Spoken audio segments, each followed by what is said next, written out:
All right. Since we are live, let's check it out.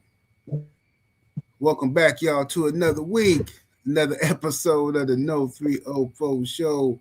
And I'm 78 Sports TV, and I got my brother, my co-host in the building, Blu-ray. What it do? Man, what's going on, my brother?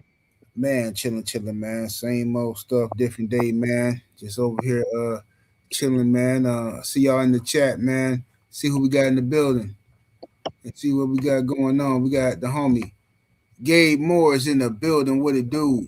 We got the homie Sports Guy 17. What it do, family? We got my brother Coach 67 Sports TV is in the building. What up, Coach? The homie Rod Neal. What it do, Rod Neal? Shout out to Rod Neal. Shout out to everybody. Yes, sir. The homie AB is in the super chat early. Appreciate the support, fam. With that super sticker. Thank you, good brother. Let me see what we got here. We got the homie Stephen L. the Mizak in the building. We got Vincent Williams in the building. What it do? Keon, true story. Let me see. Bro, what's that? Bro Muscle Game. Salute. The homie Sheldon in the building. What it do, Sheldon? We got snipers up in here. The homie Drew Titan LLC is in the building. What it do, Drew? Yeah, my brother. The homie Insane. What's happening with it? Key of Life. What it do? All right. Salute to y'all in the building, man. Y'all smash the like button, share the video. Yeah, man. Let's run the numbers. Hey, y'all. So real quick, make sure y'all like the live. Make sure y'all share the live out. Listen, so let me give y'all a little background. I know a lot of y'all been seeing just different content on the platform. So let me let you know what's going on. So we are expanding, growing. And so what we're doing is we're teaming up with other content creators to expand what me and 78 are doing on this page. So you might see some other like you'll see me anytime there's a stream, you're gonna see me. But I got on and I hopped off today. But we just appreciate y'all and let me know if you like the content. You know what I'm saying? For sure. Also, we will be having a membership tier. We'll be having memberships for the platform, and so that's for the people that can't afford the super chat all the time. We just ask y'all to once we start pushing the memberships out, just get a membership, support the memberships. That's supporting the page. Me and 78 taking out our time to give y'all entertainment in some of this game. So we appreciate y'all, so much, man. So like I say, we just getting started. We're gonna be making a lot of changes, but every change that we made is gonna benefit the show. So we're trying to create a great show for y'all. Absolutely, man. We're gonna be doing a lot of good things, man. We're gonna start having guests on the show. We got a lot of stuff coming, man. So if y'all got any ideas, feel free to put them in the chat. You know what I'm saying? Let us know something. You know what I mean? Shout out to the Robert Singleton in the building. Salute, fam. See you up in here. Shout out to Mook Styles. P is in the building. Shout out to the homie Drew Titan LLC in that super chat early. Appreciate the love, Drew.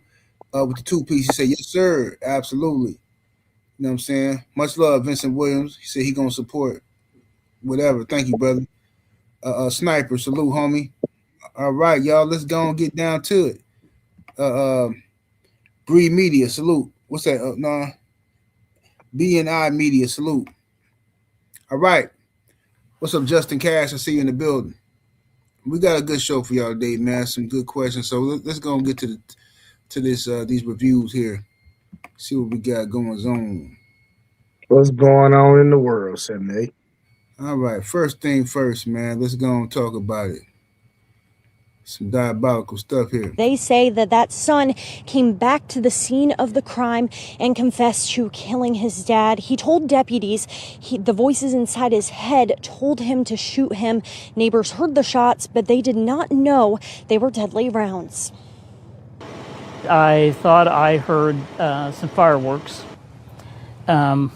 a couple loud ones. Jeffrey Cook lives down the road from where Charlotte County deputies say a man killed his father in a driveway on Abscott Street. I found out on the news that somebody had been killed. somebody was murdered and that. Yeah, that's a real shocker. Deputies say Melquan Stewart shot his father 6 times while he was in his car. Stewart told deputies his dad tried to drive away, but Stewart pulled him out of his car and shot him another time in the chest. The son told deputies his father was on his case about getting a new job and paying his own rent. Tiana Malone says she was outside when she heard one of those shots. Around 7 p.m., I came out with my dogs, and I heard a loud shot, or a loud bang. And I thought, was that fireworks or was it, I think it was a gunshot. That's crazy. That was weird.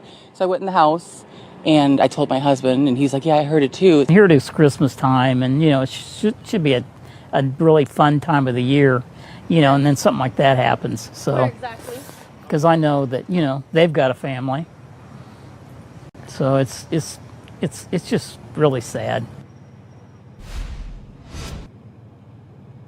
Deputies say that Stewart drove off after the shooting. He planned to go to Miami before he decided he wanted to come back and check on his dad. Soon after, that's when deputies say he confessed.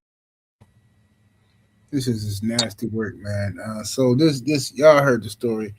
This cat didn't murder his own father, man, because his daddy asked him to get a job, and then he gonna blame it on some voices in his head. You know what I mean?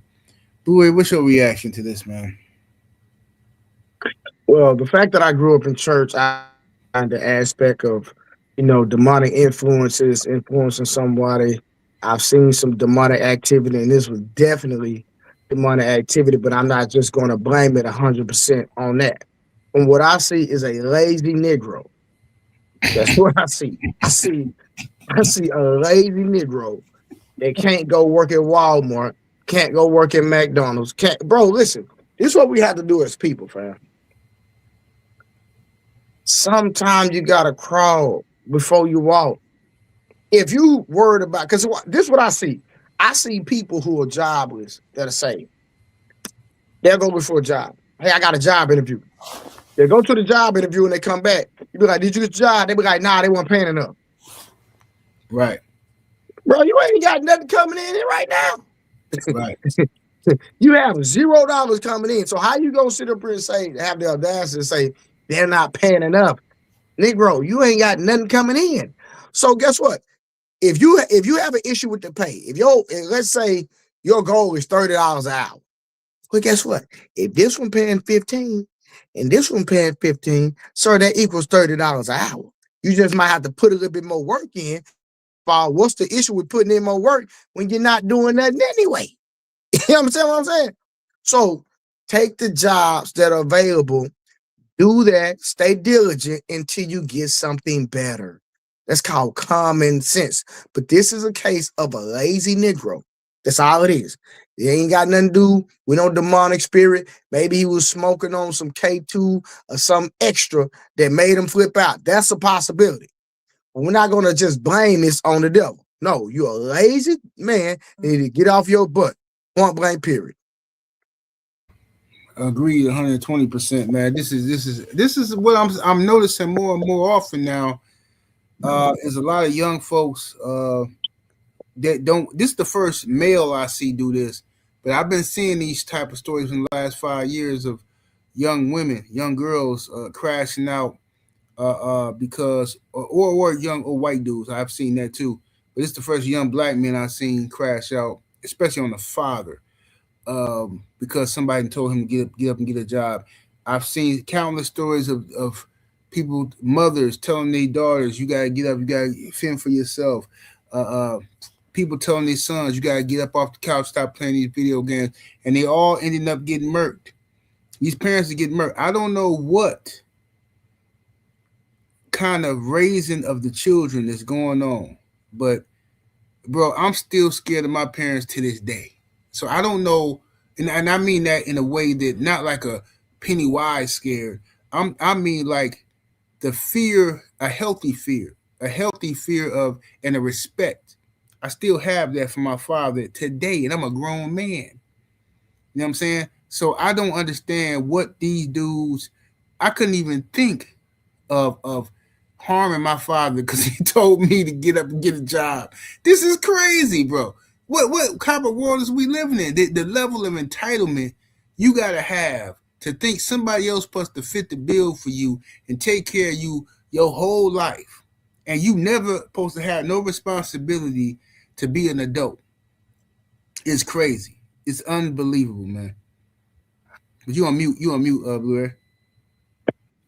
Bro, I had to go to the school today because I'm a mentor at my son's school, and here I am having to go. So they had this kid at my son's school that has a lot of talent, very gifted. He's actually one of my son's friends, and I spent 3 hours at that school today dealing with that kid.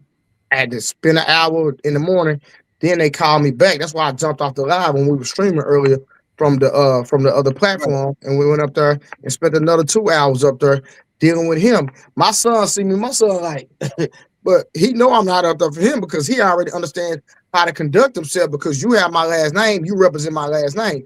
And one thing about it, my last name would not be disrespected on no level. And so I asked his friend, I say, son, I said, sir, remember you told me, I'm talking about this is a kid telling me. Yeah.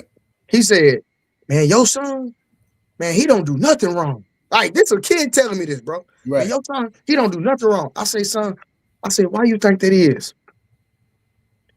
I said, because right now, he's scared of me, like really scared of me. But at the end of the day, he still loves me to the point where he know he can come talk to his father because he know his daddy about that and like that, but I'm not that like that with him. But he understands there are consequences to his action, and he doesn't want to disappoint me as his father because he already know we don't reward bad behavior. So if you want to continue to live the lifestyle that you live, and you want to continue to receive the things you're receiving, guess what? I got to make good grades. I have to follow the rest. I have to do all the things. So I'm like, son, you told me that even when my son is with y'all and I'm not around, he still follows my directions. But that just shows you the difference between an active, productive father in a kid's life versus a kid that doesn't have no guidance, no repercussions, no consequences, get to do whatever the hell he want to do. Yeah. You understand what I'm saying? So I'm with you. You cannot control your kids, just like me and you. Me and you, you know, we did what we did in life, right? Played in the streets, all of the above. You know, I don't even like to talk about that aspect of my life. You know what I'm saying? But I'm like you, bro. I can whoop my daddy easily. But because I understand that my grandmother raised me to have, and my grandfather raised me to have respect, even though my dad and my mother didn't raise me, they taught me to always have respect for them no matter what. And so the respect that I have for my grandparents who raised me, it's a testament to how I treat my father, even though we didn't really develop a relationship until my adult years. Right. You know what I'm saying? Right. So it just speaks to the character of the individual, how you can still pay homage and have love towards your parents, bro, even in the adult. And then one thing about, I'm gonna say this, I'm gonna land my plane, like, comes to when I look at every person, and I don't know how the chat feel about this, but when I look at every person I know in real life that was disrespectful toward their parents, that had no guidance and no rules in the house, most of them dead, most of them on drugs, and most of them bums in life. That's facts. Yep. That household, it had to be some family. It had to be structure. It had to be a dynamic between child and adult, and the respect level there. Because if that respect level wasn't there, if the kid had too much freedom and was able to do whatever, the girls always was 304s, always got pregnant early, and the dudes was always in the streets wilding and going in and out of jail or dead. You know what I'm saying? That's always what ended up happening. You know what I'm saying? Not to say you can't get involved with that even with parents, but the percentages go way up. You know what I mean? If you out there, if you ain't handling your business, and this is why it's important. That's why I be trying to tell brothers, man, like later on in this show, we're gonna be talking about relationships and dating and all that stuff, man. You gotta make wise decisions, man, because ain't nobody perfect. But when you lay down with a woman, the responsibility can't just be on her every time to where, oh man, yeah, she a 3 or 4, she ain't no good. Ooh. And then you walk away and leave this nothing woman who you claim is so horrible. You leave. This is who you leaving to raise your seed. Like that. Like what did your seed finna be then? Like bro, I gotta be transparent. Even though me and my ex-wife, we did good for years, bro. And then, I had another child by another woman that I was with for 4 years. And then that just did something to her. You know what I'm saying? Like, we had been divorced 6.5 years. And I'm like, I'm not gonna sit around and wait on you. I end up moving around with who I had a kid by another woman. Then that just messed up the whole relationship. But even though she started being envious toward me and started being petty toward me, just toward me, as an example, right? But one thing I can say, when it comes to somebody, when it comes to the character of the expectation that they set for our son, even though we're not together, we still on the same page when it comes to parenting. Absolutely. That's what's happening. That's how it should be, man. Let me see here. What's up, Mr. J Dub, 20 Texas in the building. Robert Singleton, salute to everybody. King Corleone, what it do? All right. Let me go to another story we got here. Let me check this one out here. Come with us to go find out who Pickle real daddy is, because who we thought was her daddy might not be her daddy no more. So we gotta go find out who he really is. So come with us, come with us, come with us. You excited? Yeah. Period. Because you need to know who your daddy is, right? Yeah. Period. Oh, it's closed. I thought it was closed. But I gotta read.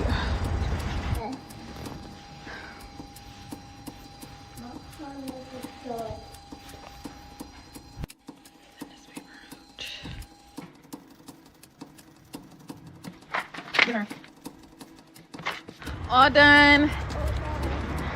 We're all done, right? Yeah. Easy peasy, lemon squeezy. Now, hopefully, her dad is rich. Hopefully, the new man is rich, because the old man is broke as fuck. So, hopefully, the new man rich. Yeah, I hate this chick, bro. You know what I'm saying? I don't like using that word, but I hate this chick. I don't even know when I hate her, bro. This is disgusting, dog.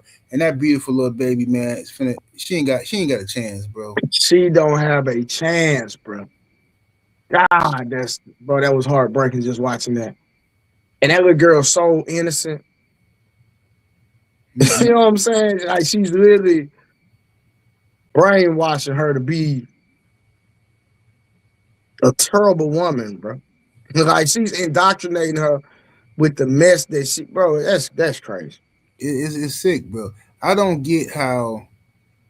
See, the popularity of the internet and the fact that everybody can be. I predicted this. I told people, listen, man. When reality TV first got hot, and people started becoming famous with no talent, I told my wife then, I said, we finna see a change in the guard. So I don't know what's finna happen, but it's finna be some weird. Everything finna change in our culture, because when I love Flavor of Love, it was entertaining, it was funny to me, right? But I understood the effect it was about to have, though, because I said Flavor of Love, what the other shows and all these other like real housewives and all these shows is coming out. Bro, can't stand none of that stuff. Yeah. I Hey, said, somebody said check your IG, bro. I'm just letting you know. Okay, I see Stephen L. I see you, Stephen L. So all this stuff going on, I'm like, man, this is gonna be the new lick for chicks who ain't got no talent, for dudes who ain't got no talent. They can't sing, can't rap, can't play no sports, but they finna get on TV and act a fool. They finna act the absolute dog, and white folks finna pay them a bunch of money for them to come on TV and act the absolute dog. Oh yeah, Bad Girls Club, that's the worst one. Bad Girls Club is the absolute worst. I mean, they got them chicks on there clowning, bro. I'm talking about clowning. I know several girls who've been on Bad Girls Club, different seasons, several of them. I know one of the OGs from Bad Girls Club. You know what I'm saying? I used to, whatever. But like, yeah, I know a lot of them. But that's how I know the ins and outs of that. They pay them girls to act as ignorant as possible. But anyway, now with all that going on, you got girls like this coming online, and they figure the more ghetto, the more stupid they act, the more attention they gonna get. You know what I'm saying? Now she using her baby. To me personally, bro, I mean, I know technically she didn't do nothing illegal or whatever, but man, I don't even, whatever. I don't even want to say nothing, man. I don't even think she fit to be a mom to me. You know what I'm saying? You know what I mean? And I know she technically ain't did nothing illegal in the video, but just the fact that you would put your baby on blast like that, and like you pretty much laughing about the fact that you don't know who your baby father is, or hopefully he's rich. What you mean hopefully? You don't. So you don't know. You just going around sleep with anybody, letting anybody shoot the club up. You was a disgusting broad. So, man, we need more context to that video because she says she's going to see who the father is. So I'm confused about the video. She said the last dude was broke. So, like, help me understand what was going on. I don't know, bro. Somebody sent it to me and wanted us to talk about it. So I'm thinking, what I gathered from the video and from the comments was, she don't know who the baby daddy is, and she making this a public spectacle to find out who her baby daddy is, and I guess she's trying to blow up behind this or something. Or get so how can she say hopefully he's rich if she don't need? Because watch this: if you slept with a bunch of bro, you gonna pray to God that the next one is rich. Unless she. I don't know, bro. I don't know. I'm confused, bro. That whole. I need to find the actual story. Do you know her name? No, I can send you the original video though. And then okay, send me the original video. I'm gonna go through the comments because we need to get a more backstory there because I'm confused on why would she say the last one was broke, and then she was saying hopefully it's the next one is rich. Like that right there. I can't figure this out.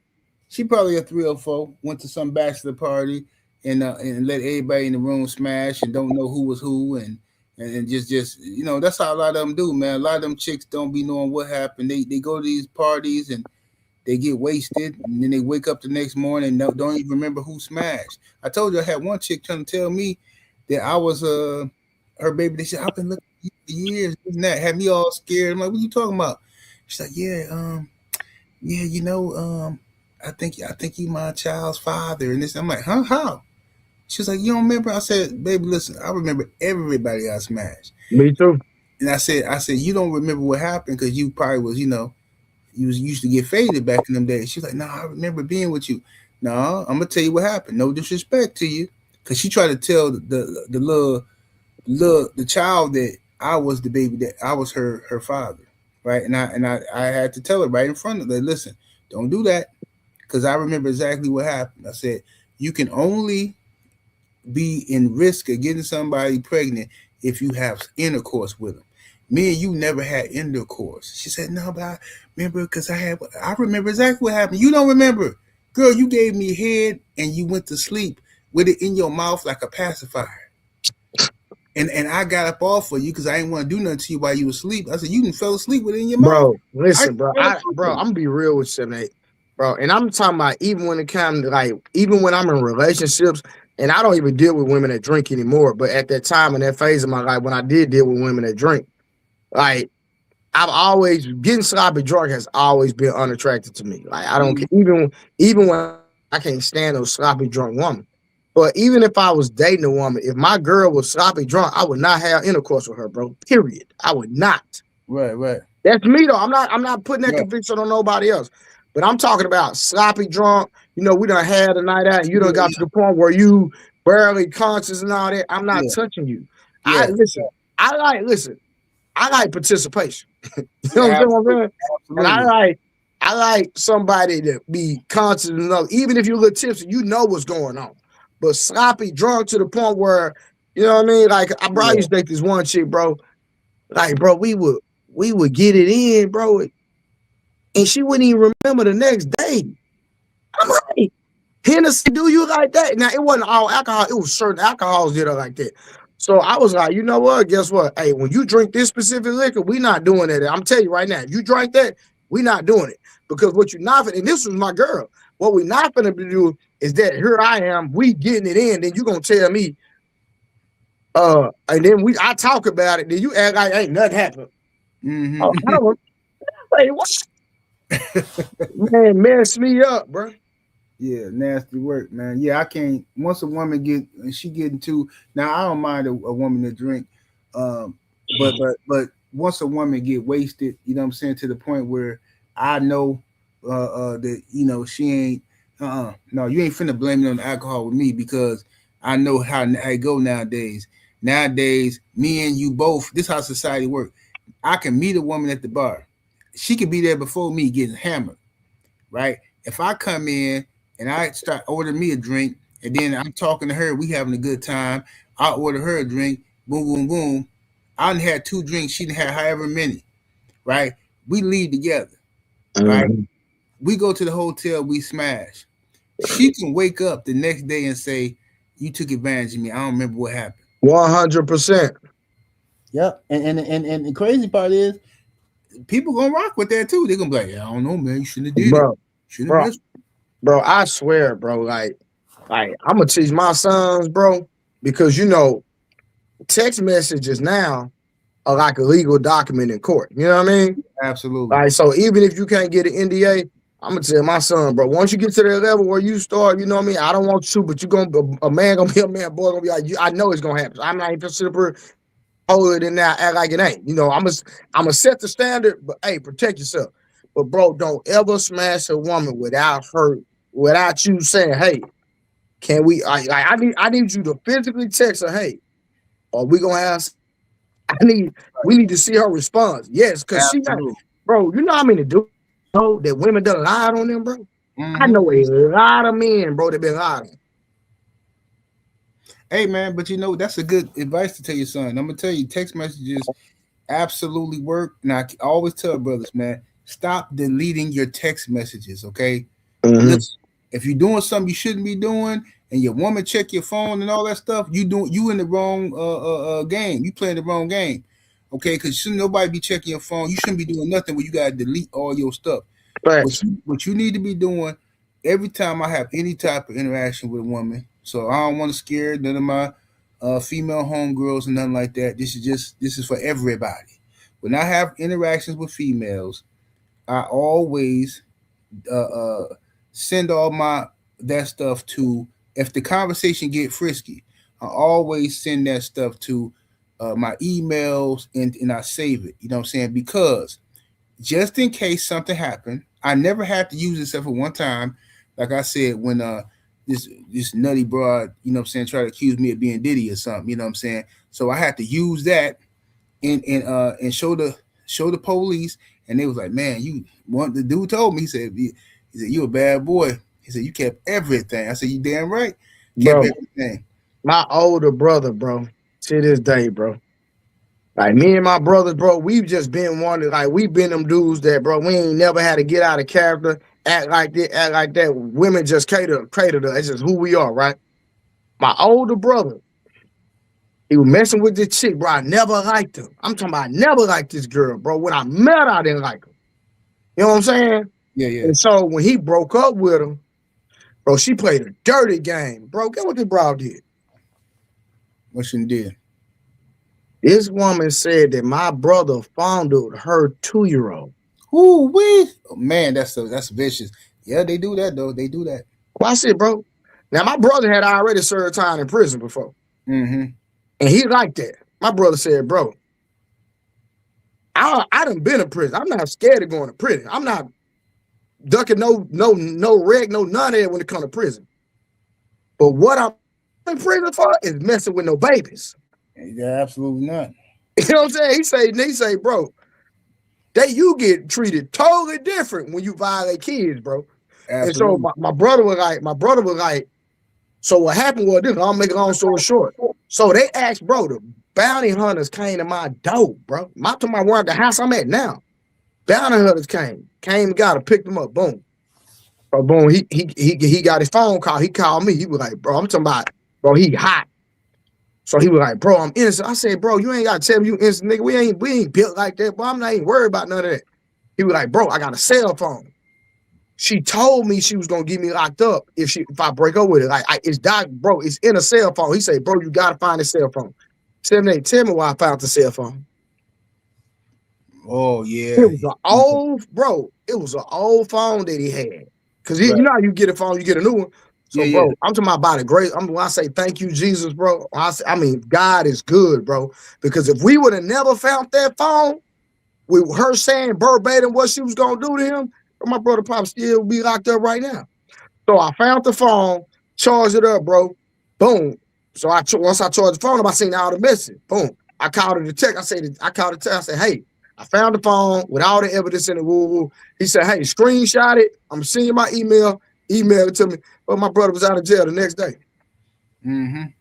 Good. That's how you do it, man. I've been trying to tell these brothers, stop deleting your stuff, save that stuff, send it to your emails.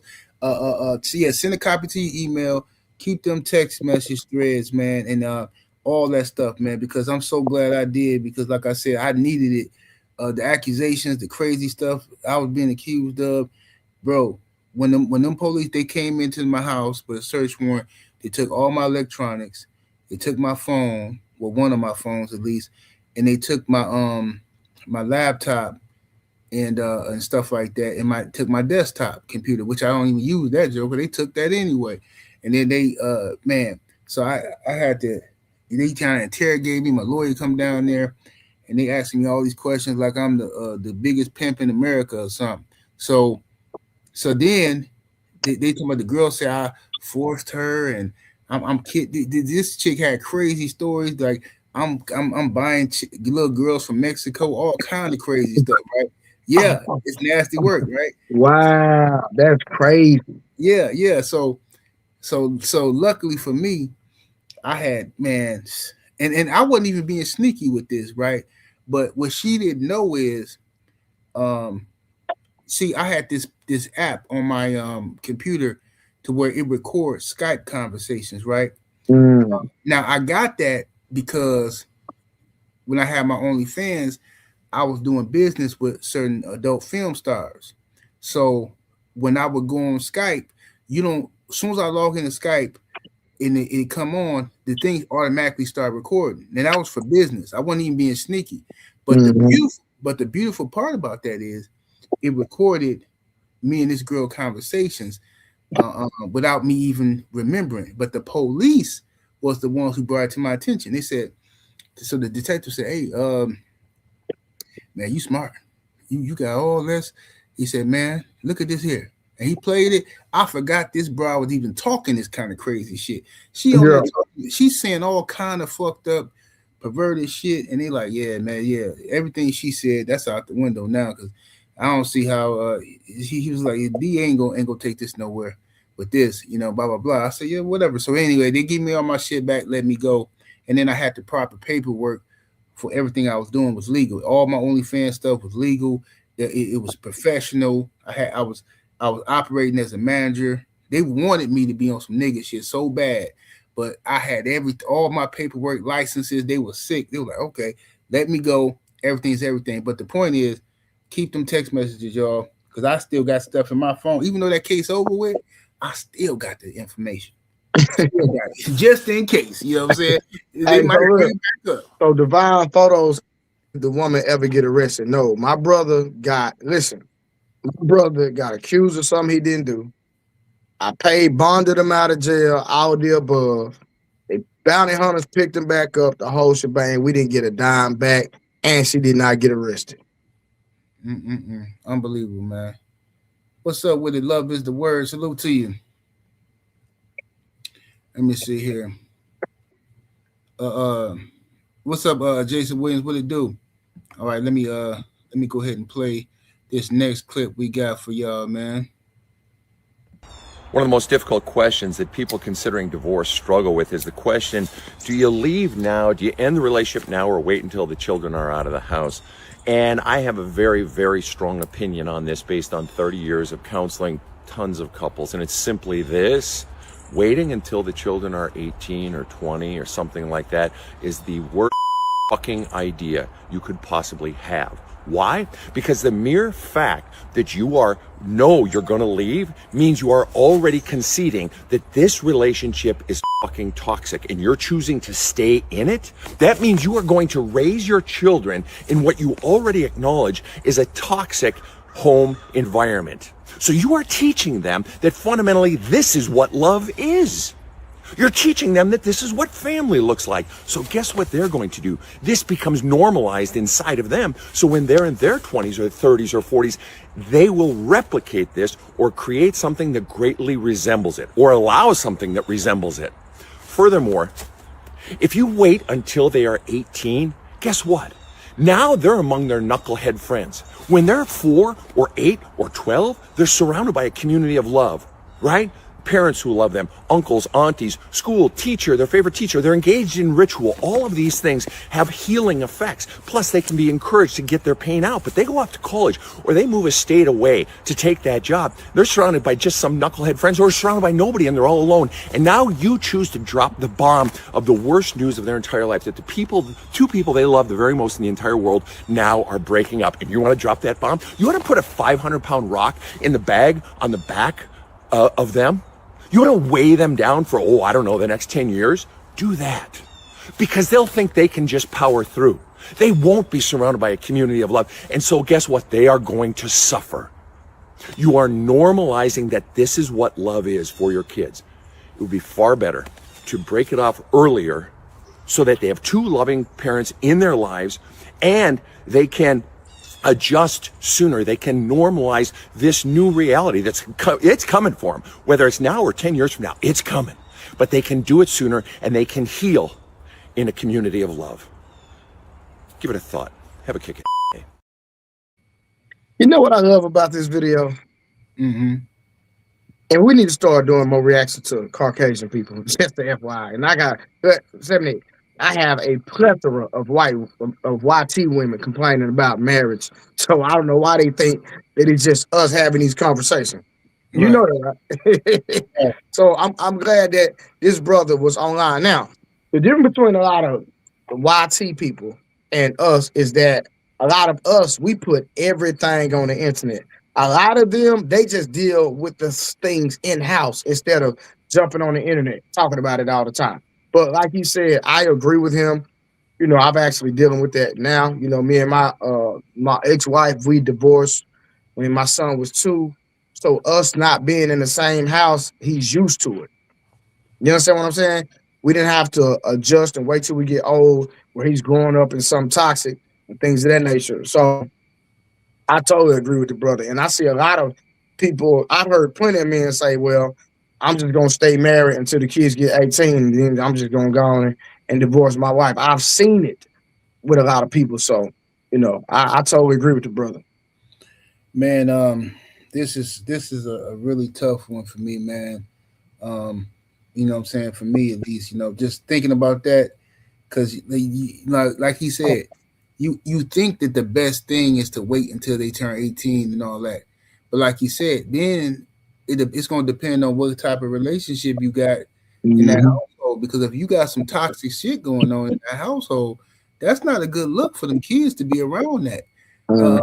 Be seeing that, because now your babies is they're learning from everything you do. The way you and your woman interact with each other, they thinking this is what a marriage is. This is what love is. So if y'all are not in a good place, then how can this using, like, say for instance, one of my daughters, how can my daughter treat a man good if she don't see me getting treated good? If I don't demand that I get treated good, how could my daughter treat a man good? See what I'm saying? How will she know what a happy home is if I'm not providing a happy home for her? So now, if like he said, if you split up early and you let them go through that pain and stuff you got to go through in those adjustments now, then they'll have more time to make adjustments. But he's absolutely correct when he says one of the worst things you can do is wait until, because people always think, well, okay, when the kid's grown. Let me tell you something. My parents did that. And I felt some type of way about it because they waited until I got grown. When I got grown, then they split up. That ruined me. Because I got my own family. I'm trying to be a head of this household. Now I find out my parents split and my daddy doing his thing. My mom over here crying. And I'm like, So now I can't focus on my family like I need to. I'm trying to make sure my mama good. And so I'm trying to be the head of two households. You know what I'm saying? Mm. Right. And I'm in the streets wilding out, doing this goofy stuff at the same time. So it's nonsense, bro. But yeah, it's a tough situation. I don't wish it on nobody. You know, ideally, when you get married, you want it to be forever. You know what I'm saying? That's what you want. You know what I'm saying? But at the end of the day, that's not how life works. Sometimes, unfortunately. But you gotta do what's best for your children, man. I honestly believe you gotta do what's best for your kids, man. Too many people are selfish and they try to do what's best for them. I think you gotta do what's best. Once you have kids, it's about your kids, man. You know what I'm saying? 100% facts. You know what's up with it, Jay Williams. Salute, salute. All right, let me go to this topic, man. Before we drop the link in the chat. All right. Ricky Evans. Okay, so I'm not gonna lie, the rumors are true. I am leaving my wife for a dancer, a stripper, and I don't care. Let me explain something to you guys, right? I've been married for over 15 years, and for the longest time, I didn't know that women enjoy to give their men back rubs, not on their birthdays and Christmas and things of that nature. I didn't know your woman goes in the kitchen and whips up recipes, and sometimes it might be a hit or miss, but she's trying. I didn't know your woman will come home from work and just start rubbing your feet and cleaning the house in lingerie. I wasn't getting none of that with my wife. Things that I asked for. And quick little story. My friend's birthday, and we heading out to Sue's Rendezvous in the Bronx, New York. And we head to a dance, a gentleman's club. And me and the young lady starts talking. I don't even exchange no numbers. She feels my vibe. I'm thinking she's trying to game me. But no, we hang out. And from day one, we hit it off. I ain't gonna lie to you. So, no, I don't feel like a sucker. My friends and family members are kind of mad at me right now, but I'm all about my happiness. And I haven't been more happy than since I've been with this woman. You know what I mean? So, yes, I left my wife. She has the house, and she gets alimony, and I'm still happy. So there's no love lost over here. She's angry, but I'm not. Women gotta learn to treat their man as if they're never gonna see him again. It goes both ways. I never cheated, nothing like that. But if I have to beg to get some kind of physical attention, if I have to beg to get some kind of like decent meal, if I have to beg for you to put on something sexy, then it's not gonna work. Okay? You have to like who likes you back. And this woman likes me back. And I don't gotta put up no effing funds at all. It's all a natural relationship. So people can say what they want to say, but I'm more of a firm believer of do what you enjoy and be around people who enjoy being around you. Okay?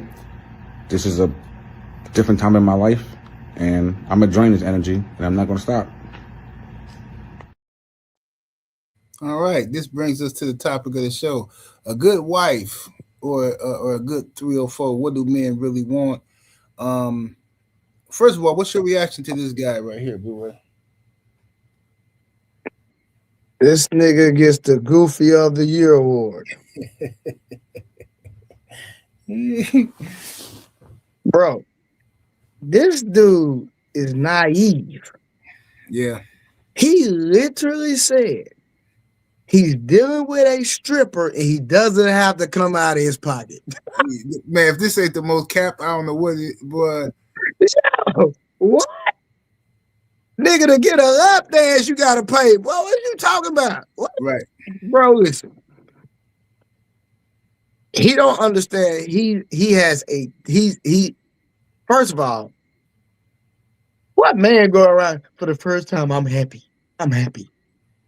Bro, happy is a feeling. That's not reality, bro. Right. That's right. You understand what I'm saying?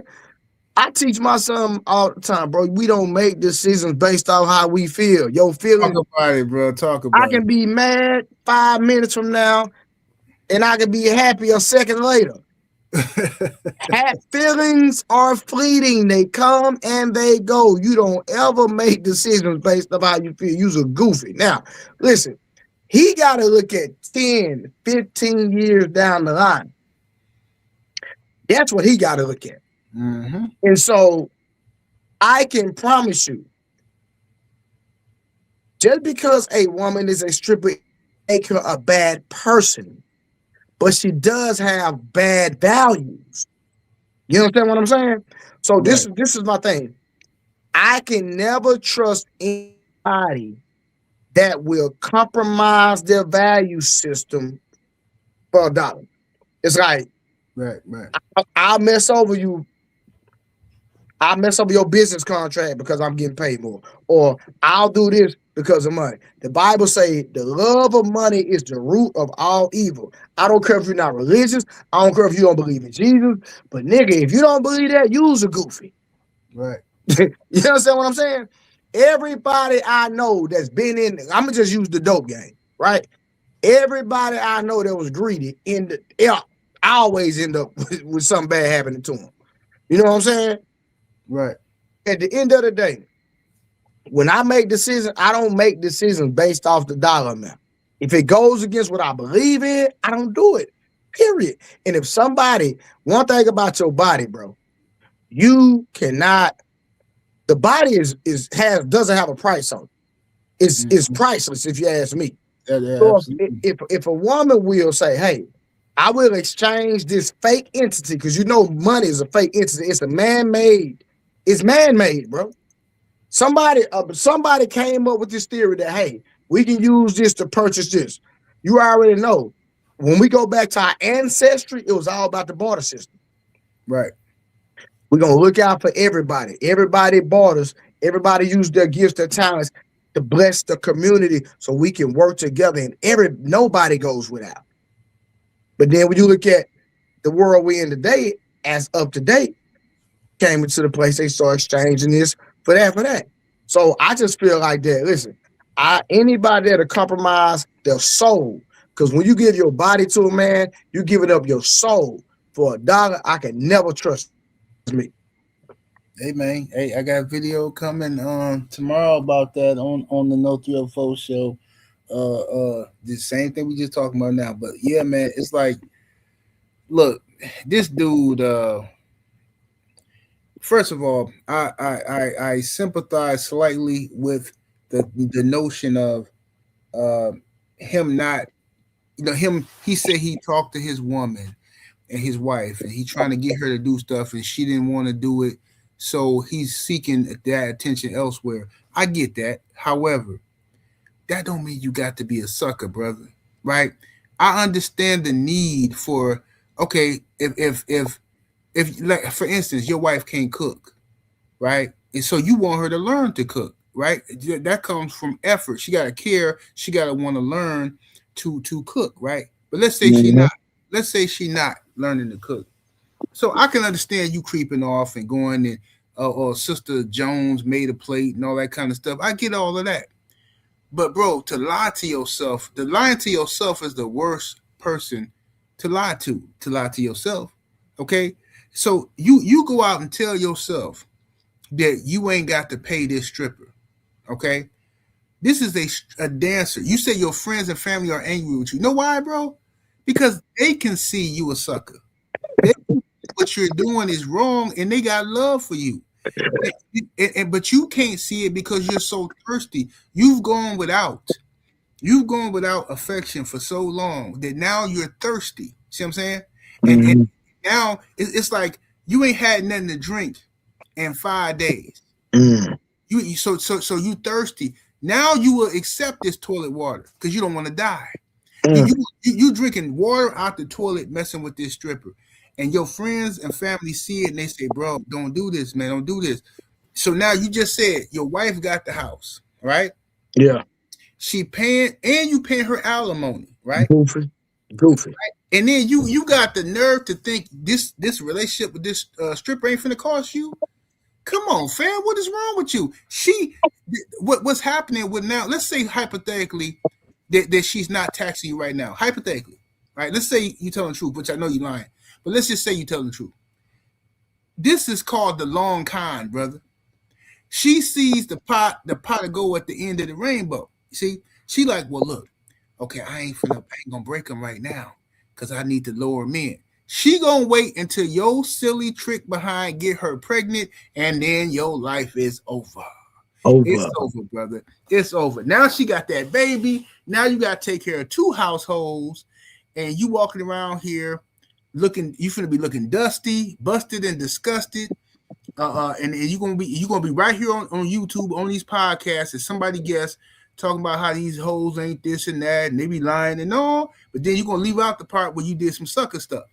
See what I'm saying?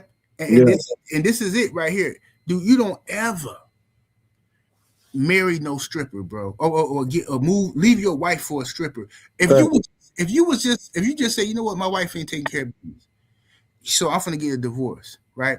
And I'm finna smash. I'm gonna be smashing this stripper. If that was your side piece, that's your business, right? But you is announcing to the internet, you like, yeah, the rumor's true. Yeah, I'm with her now. Like, bro, you sound dumb. You sound dumb, bro. What you announcing to the world that you claiming a girl who for $1 will show you her coochie. So imagine what she would do for $200. And this is who you're claiming to be your woman. So you mean to tell me now? So let's ask a question, brothers, in the chat. If you had to, well, this is a hypothetical. If you had to, would you rather have a woman that wasn't a good cook and didn't give you all the affection and sex every time you wanted it, right? Or would you rather, and that's your wife, or would you rather have a stripper that gave you all the sex you wanted and gave you the attention you wanted, all right? But you had to share her with, 40, 50 other dudes. So you just tell me which one you would want. Now, both of them is bad situations. However, I'm going with the first. Yeah, I'm going to go with the first one. Hands down, not even close. Yeah. There's no way. So this brings us to the question of the show.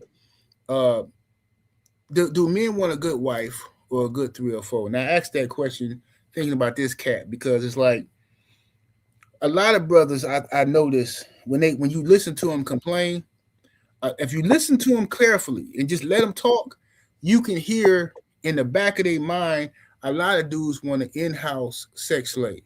All right, they want a live-in sex slave, no education. No, I was listening to the show y'all was talking about, y'all was having earlier on your brother Ali channel, and I heard the brothers was talking about how some of the brothers were saying how, hey 7-8, we need to review that whole little. I'm gonna go find when we start having that conversation, bro, so we can break that down for the people. Yeah. That was a good conversation. I would like to do that, but it was a segment in there, a piece where they was talking about how the woman dependent on the man, right? How they want a woman to depend on the man. Now I'm just gonna be honest with brothers. I know a lot of men say that. They say, oh, I want my woman to depend on me. I want my woman to need me. I don't. I mean, 7-8. I apologize for cutting you out. I don't want my woman to need me, bro. Hey, this is what that's what I'm responding to now. I want a woman to want me because that means you desire me. A lot of people say that they want that, but yeah, for sure. I think I got it's like some type of a lag or something. Okay, there we go. All right, but so I heard the conversation about wanting a woman to need them, and a lot of brothers say that that's what they want. But I'm gonna tell you something, as a man who's been in that situation before, it gets old very fast. See, first you think you want that, you think like, yeah, I want her to. She ain't got nothing without me. And I'm gonna keep it real, okay? I'm gonna tell you flat out.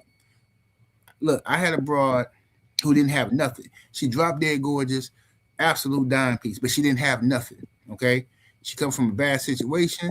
She didn't have nothing. She ain't got no money. Her family ain't got no money. She really ain't got no education, but she's a bad dime piece. So I'm looking at her like, oh man, this is just fell in my lap.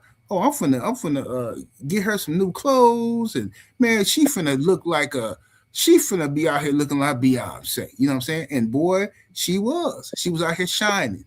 But I'm gonna tell you something. It got real old. I had her in an apartment.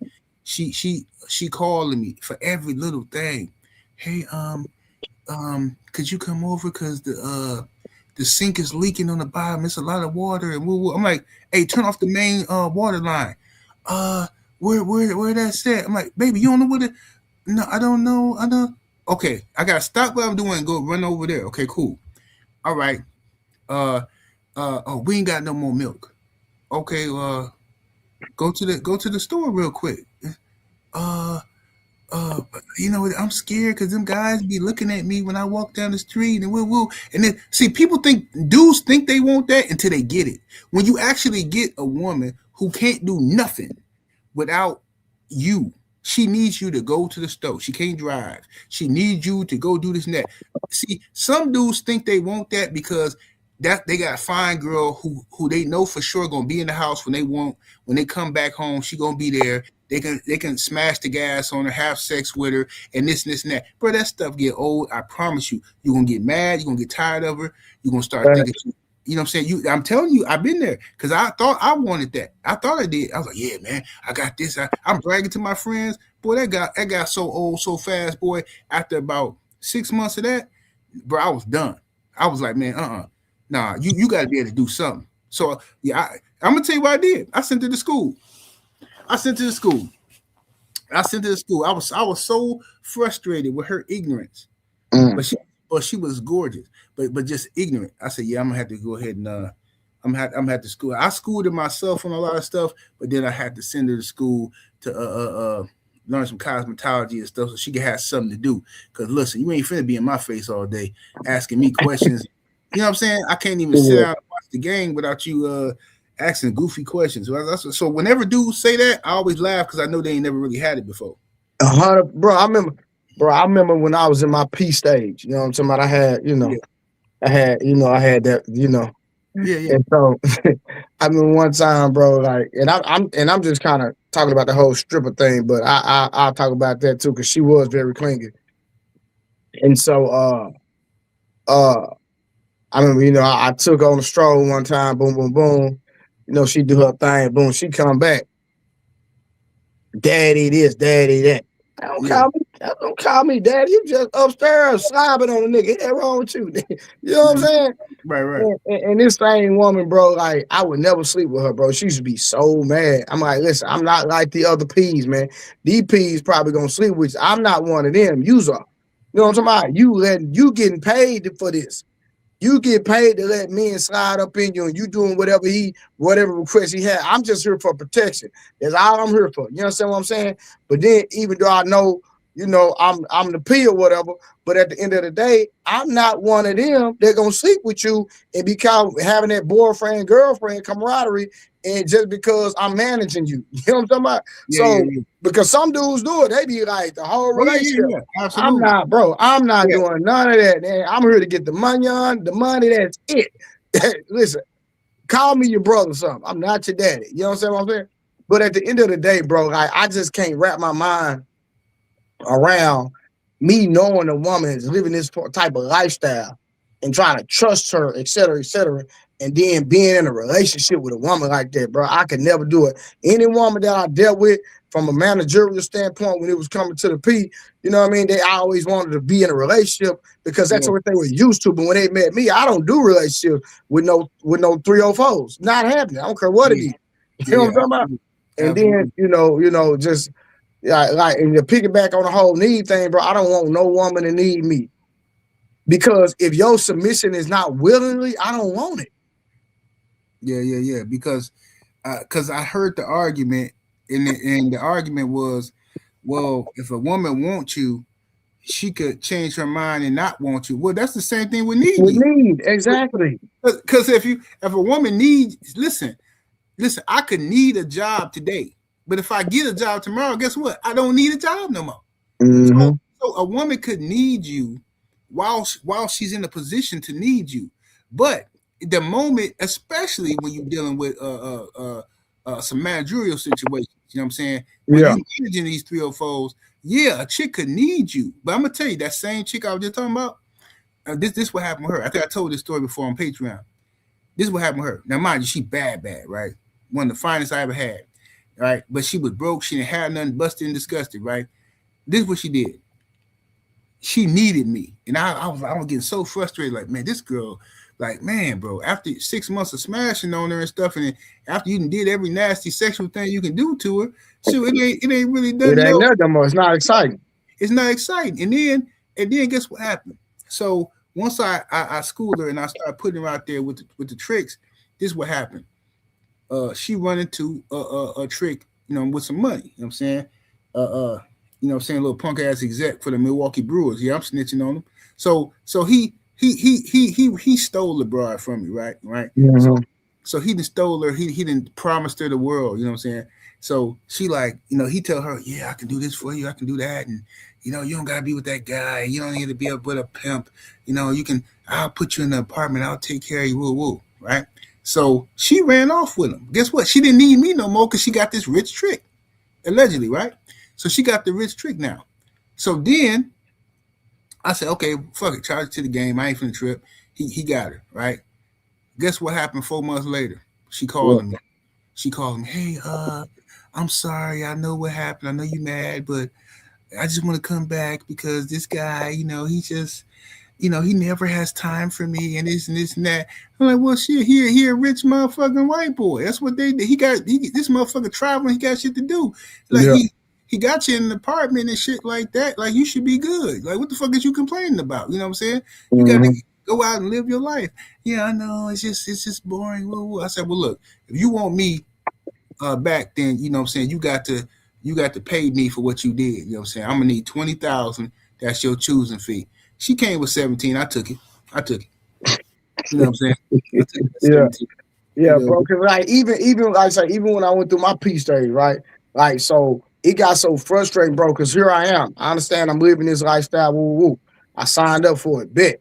But then I got other stuff going on. So when it was time for the stroll, I gotta go sit outside the hotel in my car while she up there doing whatever she doing. I gotta sit there. You know what I'm saying? So I say, you know what? Nah, here, keep doing your thing. We're gonna take the money. We're gonna buy you a car so you can start going out on your own, making the money and bringing it back. I'm not. Listen, I don't want you. Listen, I don't want you to need me at all. You know what I'm saying? Now, if you can go out there and do your thing and bring the money back, hey, that's even more better versus me sitting there. I can't make other plays. I can't live my life and do all the things I need to take care of because I'm sitting here with you all day. I got other people to tend to. You feel what I'm saying? But Blu-ray, you know why that is? And I know people gonna get mad when I say this, but the reason why is because you're self-confident. A lot of men can't do that. A lot of men have to watch the girl. They afraid somebody gonna snatch her. Me personally, I know that's a part of the game. Somebody can knock your broad. 100%. So I don't have to watch you. That means you a slave. If I gotta watch you, then I'm forcing you to do something. Yeah. Your girl should be able to go. If she loyal to you, she should be able to go handle her business and come back with the bread. Willingly, absolutely. You know what I'm saying? And so everybody not gonna understand what you talking about when you say that. They're gonna be like, nah, man, hell no, nah. Man, you gotta be out there watching them, man. Please, you might have to watch them on their first couple of nights out there, but after that, you ain't got to. They supposed to know what they doing. Because if she get knocked, she get knocked. That's just how it go. You can't be out there forcing them, and you're gonna end up like Pretty Tony. Bitch, get over here. What you doing? You can't be doing that kind of diabolical stuff. Yeah, and I told her I was a finesse, not a gorilla. Right. Me too. Same thing. I'm a finesse Pete, not a gorilla Pete. You know what I'm saying? Absolutely. Yeah, I had a 2-year run. Somebody talking about Blu-ray was with the pepper. Yeah, I had a 2-year run, man. I dibbled and dabbed in it, but that wasn't for me, man. Because and it was in my younger years, bro. I was never taught to disrespect women. You know what I'm saying? Yeah. And I wouldn't even date a woman like that. So it's something I dibbled and dabbed in, something I stumbled up because they were choosing and that's what they wanted. They was already in it. So it was like, well, you can. Well, I bet. You know what I mean? Then the money started coming. Like, oh, this how this work? Oh, okay, bet. And let's get to it. But it was a phase of my life I went through, man. Yeah, absolutely, man. I left. I was doing it. Early, I was raised around it, but I started doing it. I want to say when I was probably about 21, I started doing it, and then when I I retired and said, nah, I'm finna chill and do some others. I'm finna live this family life and whatever. And I retired for years and didn't get back in it until I was 40, bro. And this how I got back in it. A little young broad was choosing up on me real heavy and hard. And I'm like, I'm rusty, you know what I'm saying? I'm like, man, I ain't done this in a long time. So little young broad was like super like forceful with it. She wanted it. She was like, look, I could do this. I can help you make some money. I can help you do this. I just need somebody who know the game and this and that. And I'm like, man, whatever. So I knocked the rust off and came on out there, man, and boy, made plenty of money with this little bro. This little motherfucker was she was really with the shits, you know what I mean? And made plenty of money and got in it for a couple years and then got right back out after they pulled that Diddy shit with me, trying to act like I was a goddamn sex trafficker or something. I said, yeah, enough is enough. Made my money. Let's get on up out of here. Let me read these super chats. Yeah, go ahead. Here. The homie Rod Neal is in the super chat. What it do, fam? With the 2-piece. Appreciate the love. Say he's lost. She makes everyone feel good. Yeah, it's her job as a stripper. Her job is to make everybody feel good. Everybody. Man, can't tell the square that though. Sniper in the super chat. Appreciate the love. Say cooking. Yes, sir, brother. Appreciate the support. Yeah, man. Hey, y'all, we got the link in the chat. If y'all want to come up here before we get on up out of here, man. If y'all want to come up and give y'all opinion on what men want. Do men want a good 304 or a good woman, a good wife? You know what I'm saying? Which one would you prefer? What's up with the show? The show and say, now we can settle this little gentleman, or we can get into some gangster shit. Yeah, we can handle this like gentlemen, get into some gangster. Yeah, that's what he told him. Jason Williams said, I can't lie, being a P wasn't me.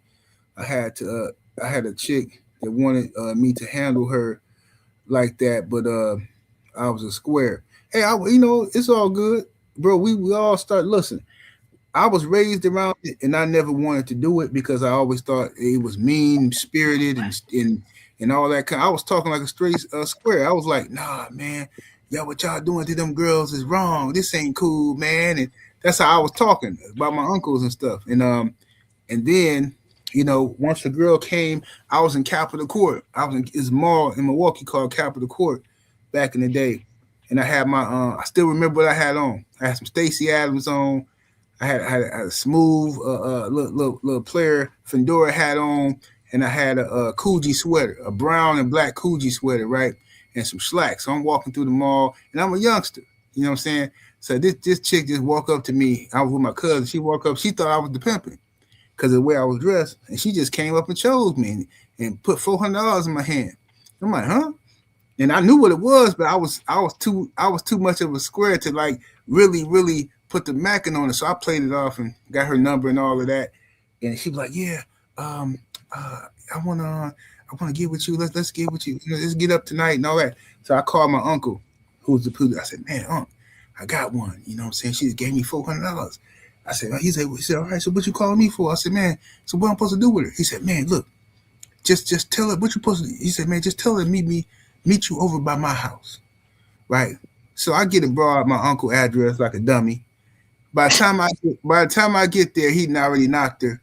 And he said, all right, first lesson in the game, nephew, don't ever let another P get your bra. I said, man, what the fuck? And he didn't give her back either. He did not give her back. And but he taught me a lesson though. He schooled me after that on like this what you do, this what you don't do, blah blah blah. But he didn't give me that bitch back. Hell no, he didn't. What's up with it, Rod? Hey, what's going on, fellas? What up, Rod? Hey, just wanted to chime in real quick on the need versus want. Yes, sir. I think, me personally, I think it should be a healthy combination of both. And what I mean by that is, a lot of times we talk about need, usually when it's brought up in podcasts or whatever, it's usually brought up as the other person is incapable of doing other things. But if you think about it, if you get in a relationship or if you get to a marriage or whatever, you're supposed to be coming together as one. And usually people are stronger in other areas and some people may not be as strong, right? And so Right. hopefully if you with a person, the areas that you may not be as strong in, that's where they can fill in the gap. So it doesn't mean that you're incapable, but I would just say, like, for instance, like there'll be situations I'd be like, okay, if you are stronger in this, yeah, I need you to go ahead and take care of that. That don't mean that I'm incapable, but I do need you to do the things you do to make my life easier, though. You should be making each other's life easier. So that's what I mean by the healthy version of need. Not that you're incapable of handling things, but if somebody may be better at something and they can take that off your plate, yeah, I need that. And you should need that too. And you also need the healthy version of want, because the want portion of it is this person's supposed to like the best of you and also the worst of you. Because if it's only about need, then if that person don't really want you like that, if it's all about need, then when you fall on hard times or things ain't going right, this person is gonna move on to the next because she don't need you no more. Yeah. So I think I think it needs to be a healthy version of both. But that's just me though. So watch this. So Rod Neal. So the conversation we were having, and like I said, I'm gonna go to that point. So me and 7 8, we can possibly review it next week because it was a heated conversation, bro. Oh But yeah. So there was a guy. He had been married 20 some years, and he was just setting a great foundation for his daughter. And so he was getting pushback because they were saying that, hey, well, outside influences might supersede the foundation and the things that you're doing for your daughter, right? So Right. I'm letting them know, hey, listen, what he's doing is a healthy thing. He's just trying to give his daughter a good foundation. But they saying that, well, if you're teaching your daughter how to be a good woman, are you teaching her to depend on a man? Because she needs to depend on you, and then once she's not dependent on you, she needs to go straight to her husband, like a Bible or biblical example, right? So they put it out there that if she's not dependent on you, she needs to depend on her husband, and that's it. Like she need to need you and need her husband and nobody else. And then in my head, I'm like, yo. So this is where I gave an example real quick. So I said, hey, so have y'all? I've seen mechanics get over on women because women didn't know how to change the oil. They didn't even know how to check the oil stick, right? Yeah, right. So I said, well, so what if he teaches his daughter how to check the oil stick after getting the oil change? Well, he should do that. That's his job. I'm like, bro, she can't check the oil stick. No, she need to need the man, need her man. If her dad ain't do it, her husband need to do it. So y'all telling me she can't check the oil stick? No, she needs a man to do it. And if you teach her how to do that, you teach her how to be independent. I say, man, I can't. Hey, bro, you know what they were doing though with that conversation is that's a fear of a woman's independence. That's a fear that if she knows how to do something, then I can't use that as leverage against her. Because some dudes think like that. Some dudes, and it's usually, no disrespect to nobody, but it's usually guys on a lower vibration who ain't comfortable with their mouthpiece or what they got going on as a man. They feel like they gotta use tricks and schemes and all this type of stuff to control the woman. Like, oh, she don't know how to do this and she don't know how. Listen, that's why when you go by them same dudes' crib, the floor ain't vacuum. It's a bunch of dishes in the sink. Know why? Because that's a woman's job, and evidently they can't clean up because that's a woman job, and I don't do. See, that's ridiculous, bro. Any man is gonna teach his daughter, right? Especially when you done played the game we done played out here in these streets. We know what it's like to see a woman who ain't got no daddy in her life. You know what I'm saying? And it's a cold game. What's up, Nick? I see it.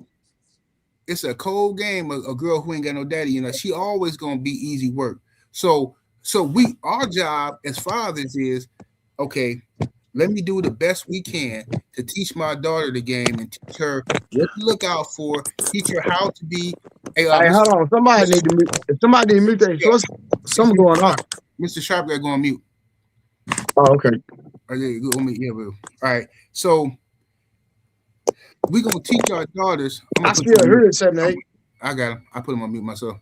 You're gonna teach your daughters to be able to take care of herself, right? She's supposed to be able to take care of herself in case she has to. She's gonna be an adult, a human being, a grown up. My daughter is never finna be sitting around here incapable of functioning until her husband is do this for her, do that. No, my daughter is gonna be a good wife. She's gonna be good wife material. She's been raised that way her whole life to be good wife material. But if her husband turn out to be a piece of crap, she gonna know how to take care of herself. She not finna be sitting out here depend. Oh, well, since I ain't educated, since I can't do nothing, I'm gonna sit here and just put up with all this abuse from my I'm gonna put up with all this abuse or whatever I got going on from my my husband because I don't got nothing going on for myself. So that's never gonna happen, bro. Like, and I got too much sense for that. Ain't no way I'm Rodney, watch this, bro. And that 7-8, I don't know if 7-8 was watching. I asked these niggas, bro. I say, bro, so you mean to tell me if a nigga is beating on your daughter, that you gonna tell your daughter to stay? I heard that part, bro. That's diabolical, bro. Them niggas, bro, right there, these niggas say she should stay. I say, y'all niggas is out y'all mind. Man. Yeah, no. That's crazy. That's crazy. But I was mad. That's when I started watching it. When I heard once I heard that, I said, yeah, I can't. Either I hope they just cap it.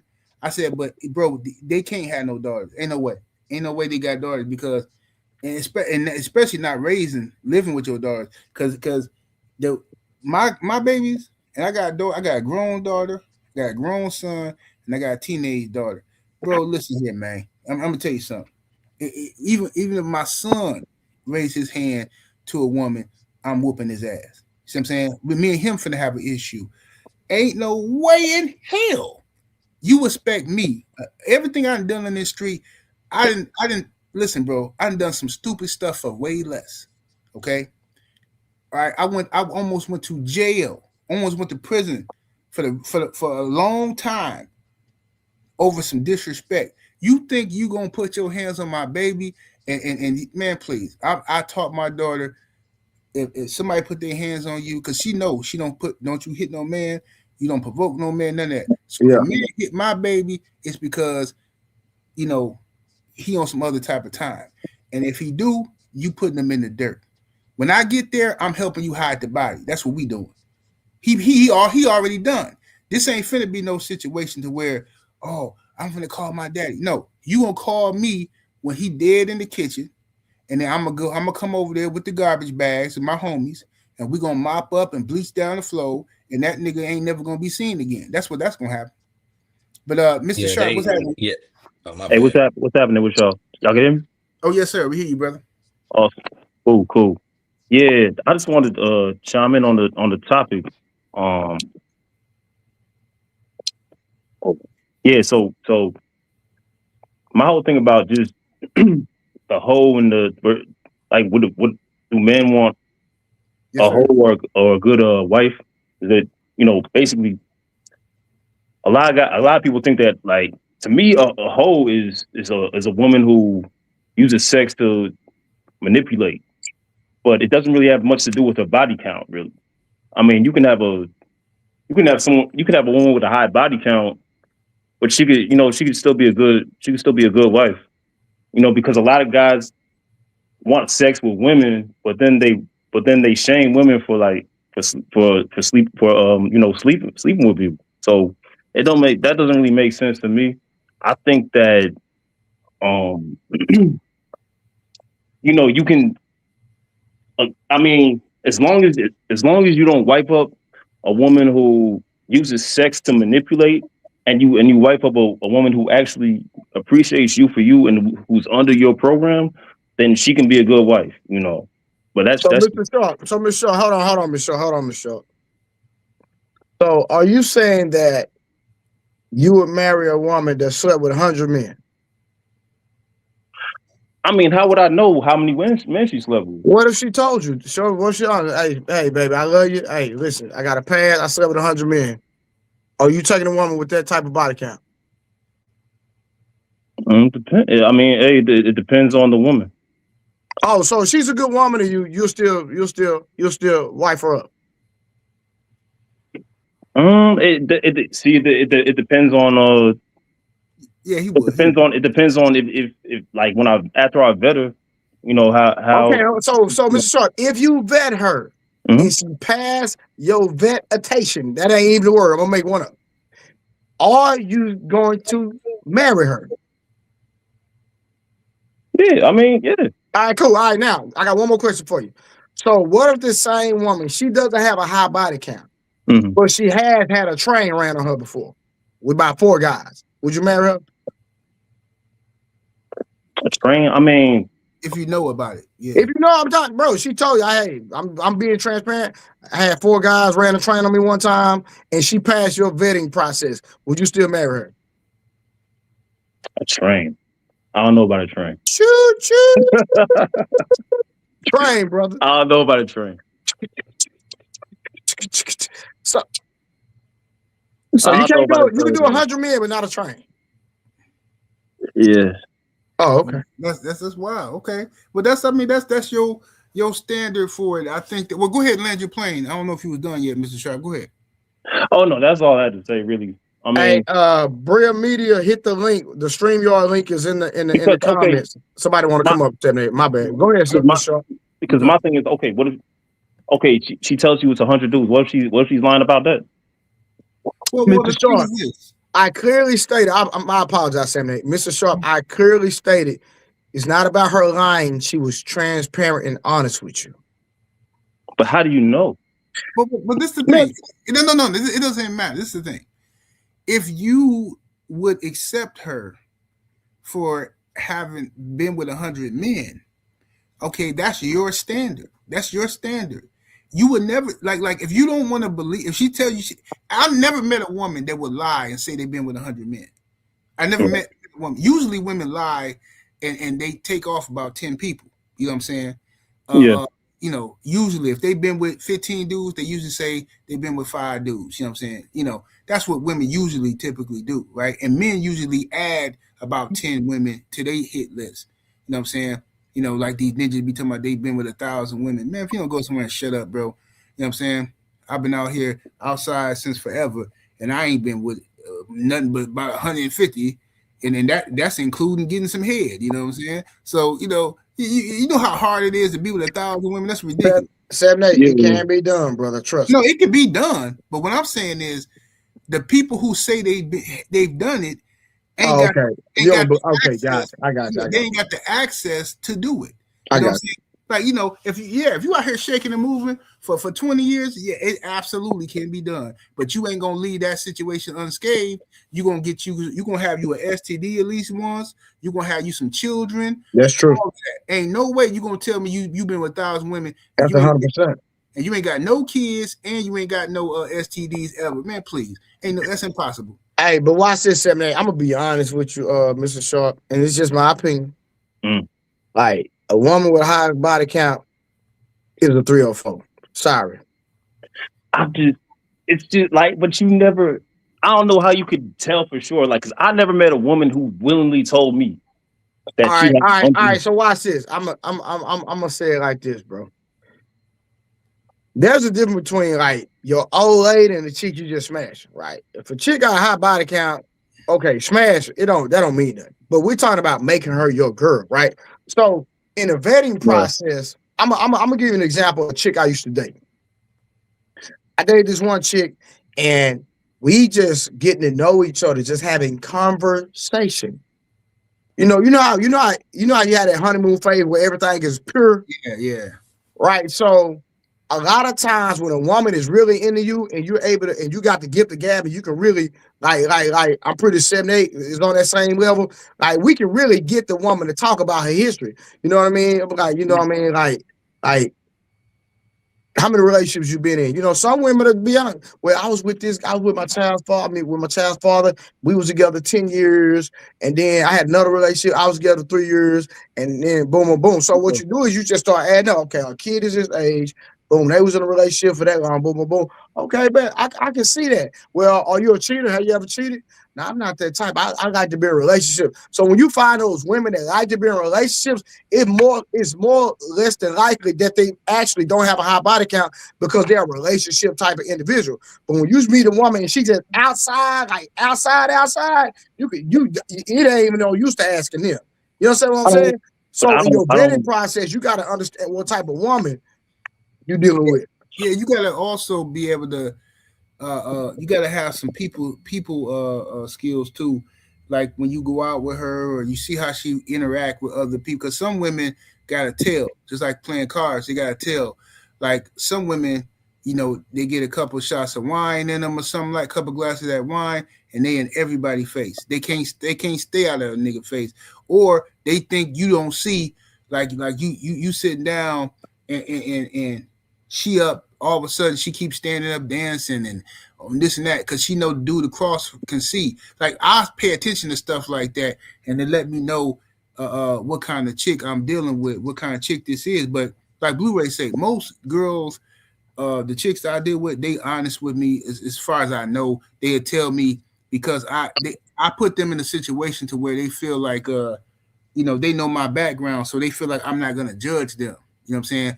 So they're like, well, he ain't gonna judge me. He used to be a pimp. He ain't gonna judge me. He was in prison before. He used to sell drugs. He ain't gonna judge. So they feel comfortable. And they'll tell me, oh, yeah, I was doing this, I was doing that, blah, blah, blah. You know what I'm saying? So I think that if a woman think that you're gonna judge her or you're gonna be Mr. High and Mighty, they're gonna deceive you and hold a lot of stuff from you. That's why I laugh when Busters was doing this to me, right? When Busters tell me, they be like, oh, man, you turned that girl out. Oh, man, that guy was a good guy. Like, nigga, if you don't shut up, bro, this girl was a stomp down 304. You just thought she was Miss Goody Two Shoes because she didn't never tell you who she was. She got around me and knew what time it was, and she chose up and started telling me what time. Man, nah, she wasn't acting like that before. Shut your stupid square ass up, man. I swear I can't stand these dudes, bro. You're trying to tell me you can turn some girl out. Whole time this girl been a 304 the whole time. Young Abel, what's up, Abel? Go ahead, Rodney. Then I'm gonna go to Abel. I'll be real brief because y'all was talking about vetting and stuff like that, and if you go back to the video with the guy, and he was talking about his wife, and let's just say that she's not a 304.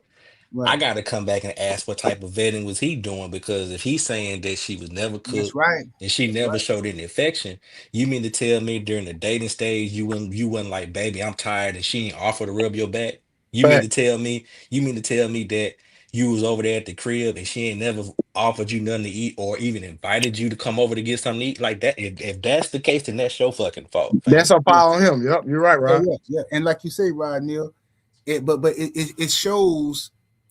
It shows his decision making, because you married a woman who you just admit don't do none of the stuff that you need and you require from her, right? But now you finna leave that woman after 15 years and be with a stripper who you claim you ain't got to pay, bro. Who you think believe you ain't got to pay a stripper, bro? You got to pay a stripper.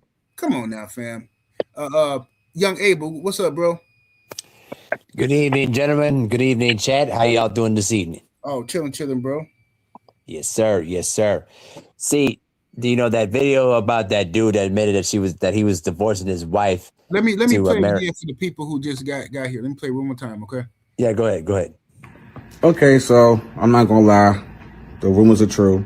I am leaving my wife for a dancer, a stripper, and I don't care. Let me explain something to you guys, right? I've been married for over 15 years. And for the longest time, I didn't know that women enjoy to give their men back rubs, not on their birthdays and Christmas and things of that nature. I didn't know your woman goes in the kitchen and whips up recipes, and sometimes it might be a hit or miss, but she's trying. I didn't know your woman will come home from work and just start rubbing your feet and cleaning the house in lingerie. I wasn't getting none of that with my wife. things that I asked for. And quick little story. My friend's birthday, and we heading out to Sue's Rendezvous in the Bronx, New York.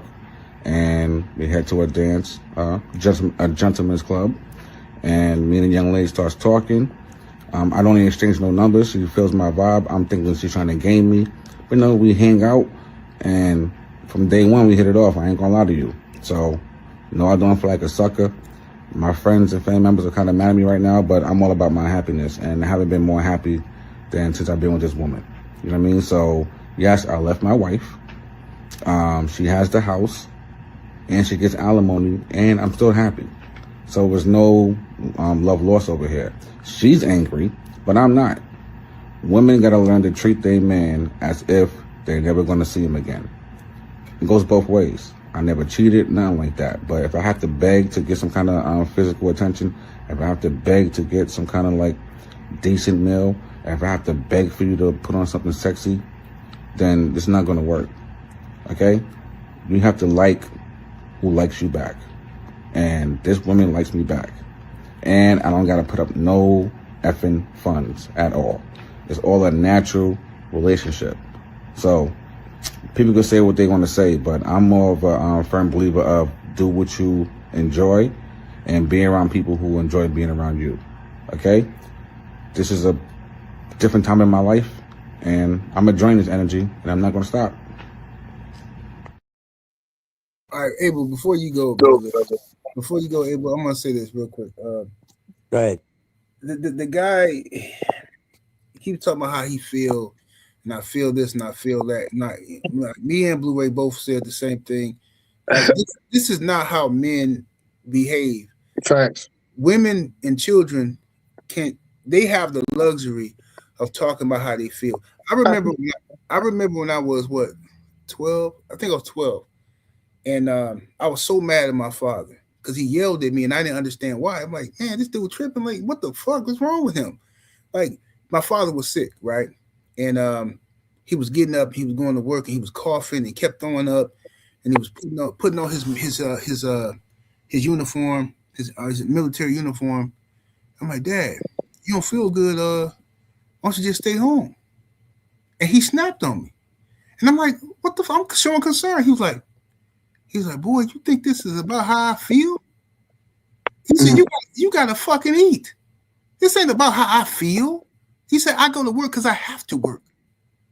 I'm a man. And then he left. And I didn't understand that for years. I didn't understand that until I became an adult. Right?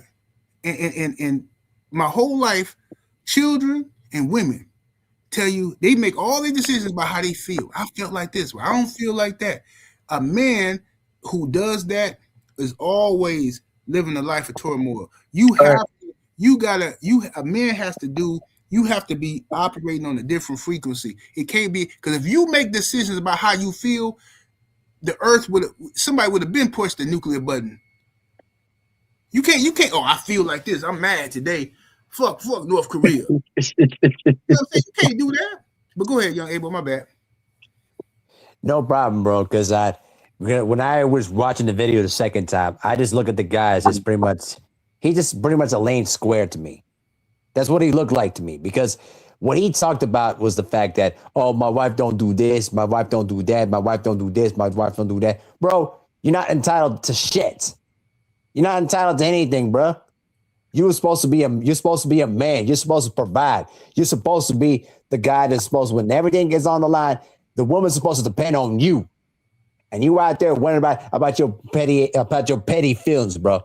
Nah, man. You basically took your wife for granted. And you really think that this 3 or 4 type woman is going to give you all the feelings she wants? She could dump you in a quick minute and then go to somebody else. You know what I'm saying? It's like, dude, you really took the 15 years for granted. And if you felt this way initially, then why'd you marry her in the first place during the initial stages? You know what I mean? It just doesn't make, to me, bro. And watching this from the outside, that dude is just a lame, bro. He's just a freaking lame. I'm sorry, man. Those kind of men that I cannot stand for the life of me, bro. It just makes people like myself that want to have a good woman in their lives look bad. because we do not act like that under any circumstance at all. So Abel, yes, sir. You know, this guy, bro, it's just so funny that he don't realize that his woman, she's entertaining other man for a profession. This is what she get paid to do. Right. You understand what I'm saying?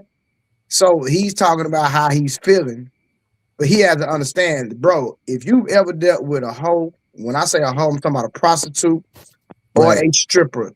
They are some of the most cunning women you will ever meet. You think you got game? They got just as much game as you got. Or more. Facts. Absolutely. Or more. Hey, Neek say, so men don't make decisions based off their feelings. Really? A lot of them do. Yeah. I was just gonna say a lot of men do, but we shouldn't, is what we say. We're not supposed to. Yeah, men should.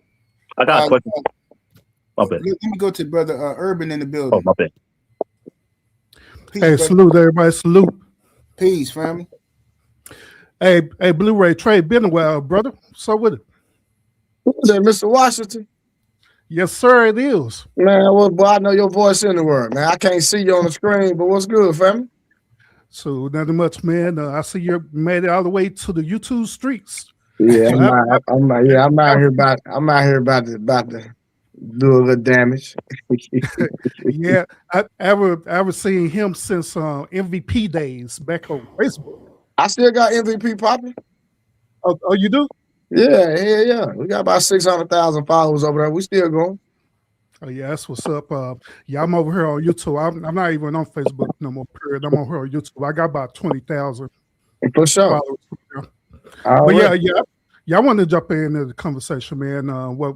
Once again, I appreciate y'all inviting me up on 78. I appreciate you as well too, hosting this. 78, we grew up in the same neighborhood, fam. Oh, that's dope. Yeah, that's dope. Yeah, born and raised and everything, man. Grew up elementary and everything. That's dope.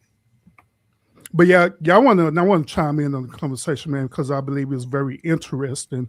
I'm kind of curious. I want to ask y'all a question about this because y'all speaking about men and emotions. So when y'all say men don't supposed to have emotions, could y'all kind of expound that? Yeah. I never said men ain't supposed to have emotion. I said men are not supposed to make decisions based off of their feelings at the moment. Men because we have the higher responsibility, and if something go wrong in the family, everybody gonna look to the man. We already know that. We're gonna get the blame. We're supposed to make decisions based off of sound decision-making intellect, because in my life, whenever I act off of emotion, every time I've done that, I've been sitting in a police interrogation room, right? Every time. So whenever I get mad and fuck that, man, ooh, and I had people around me thinking, bruh, sleep on it, fam. Don't listen. You mad right now? You hot? Nah, fuck that. Nah, fuck that. Acting like a bitch was what I was doing. Nah, fuck that. And then what happened? Then you all tough. You go do some stupid stuff. Now you sitting in the cell crying, thinking, man, I shouldn't have did that. I shouldn't have did that. See, that's bitch shit. And I'm talking about myself. That's bitch shit. 100%. You ain't supposed to act like that. So now when I get angry, when I have a chance to think about it, I take that time to think about it, because I always make the right decision after I have time to sit down, calm my nerves, and think about it. That's all I'm saying, brother. So Ross, and I'm gonna call you by your real name, because I know you by Robert. You know what I'm saying? So listen, Robert, it's like this, bro. Every man on this platform, for the most part, probably has children, wife, whatever the context is. We have to show up whether we feel good or not, because 78 gave the example of why his father still went to work, even though he did not feel good. We're not supposed to make decisions based on how we feel. Now, do we have emotions? Yes, we do, but we have control over our emotions. Okay, let's say your wife pissed you off, right? I might want to feel like going upside her head, but I don't do it, because guess what? I don't make decisions based on how I feel. You and Robert, you already know the hood where we from, how gangster it was growing up. All the niggas that end up, being unalive and in prison because they made a decision based off how they felt. instead of like 7 say, you know what? Let me just sleep on this, because tomorrow I might not be I might have a clear head about what I'm thinking about. So it's all about not making impulsive decisions, because when we look at the prisons, right, and this is documented, 70% of men that are incarcerated prison were raised by single mothers. Most of those men are very reactive emotionally. And you talk to a lot of these brothers, they would tell you, hey, if I could go back, I wouldn't have made that decision that I made, because they sat back, they thought about it, they have to deal with the consequences of their action. But if they had a clear head in a different vision, they would make a decision. So, in other words, y'all speaking about emotional intelligence, which I agree with that. I agree that every man should operate under emotional intelligence. But I kind of want to challenge y'all on this as well too. With that being said, could it be possible that this man on the clip was also operated out of emotional intelligence? We may not agree with the decision that he made, but at the end of the day, he operated out of emotional intelligence. The reason why I'm saying this is because look at everything that he was saying. He was saying that his wife was fulfilling her obligations as being a wife. You know what I mean? And we all could want to agree that every woman on the face of this planet is hypergamous, meaning that they're looking for a man to be that protector and to be that provider. You know what I'm saying? And also, I can agree with y'all that it is our duty as men to provide it for them. But also, within us providing that doesn't mean we should sacrifice our mental health, which that's what's dealing with this particular man's situation. He's saying that in his particular situation, he wasn't happy due to his wife performance, so therefore he ended up finding another woman. Now, I agree with y'all. I don't agree with him going and finding a stripper to fulfill this fulfillment. You know what I mean? I don't agree with that at all, period. But however, that's, to be honest with you, gentlemen, that's how a lot of men are feeling with, either with their wives or their girlfriends, where they feel like they're fulfilling their obligations as a man. They're fulfilling their duties as being a man, right? But however, they're not being reciprocated in return. And for us to say that that's our duty and we can't receive nothing in return, gentlemen, that's what's affecting our emotional health. Do y'all agree or disagree? I disagree. Let me tell you why. Blu-ray, let me ask Go ahead, Rod. Go ahead, Rod. I hear what you're saying, but I think this goes to my original point. I don't know if you heard it, was that the vetting stage at the beginning, because in the video, he never stated that she was doing it at first and then she stopped. So I'm going to assume that she was never doing it at all. So my point is that during the vetting stage, if she wasn't doing it before, he set himself up for failure. Now, I do agree, you should expect reciprocation.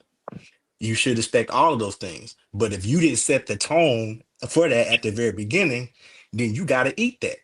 You see what I mean? So that's just my stance on it. And then not only that, well, hold on real quick. And what we not finna do, Robert, I'm gonna keep it gangster with you, bro. What we not finna do is equate mental health to a nigga not getting his feet rubbed. Do you don't think that's part of mental health? Hell no. Why not? Bro, so you mean to tell me I'm having a mental health crisis because I desire my wife to rub my feet and she not rubbing my feet? Come on, family. We ain't doing that, bro. Like, bro, that has nothing to do with mental health. Mental health is when somebody has a chemical imbalance in their brain and they cannot control what they're dealing with from a chemical standpoint. I can rock with that. But because your wife not rubbing your feet and you're not being appreciated, I do agree that, hey, that's an issue. But that's not a mental health issue. So can we agree that it's a mental impact? Hey, shout out to, let me go introduce you. I don't know, my boy. What's up, Ruthless? Yeah. Ruthless Truth is in the building. We need to tap in with each other, fam. Yeah. Me and Ray been going at it all day. Hey, yeah, for real. Hey, nah. I could agree that it could be a mental impact. I can take that. I think mental impact's a better word. It can mentally impact that guy because, I mean, we do have to understand when man is making a heavy investment, emotionally, financially, and giving up all his options, his life pretty much to serve this woman, and she doesn't reciprocate that could mentally impact it, man. Yeah, sure. I agree. Yeah, I agree with that. But Ruth, mental impact and mental health is two different things, man. But it could, Yeah, it can ultimately affect this mental health though in the long run. The one if you're in a toxic situation for too long, it can impact your mental health, because if you as a man are doing things that you feel are not being appreciated, and that can impact you to the point where, because I had to counsel one of my homies about this, and it bothered me. I wanted to whoop the chick myself because of what she was doing to him. Like he loved this woman so much, bro, and it was pissing me off because he's a good dude, man. But he just wear his heart on his sleeve, and this woman, she was playing these mental games with him, like she would never acknowledge nothing he did good or nothing he did right.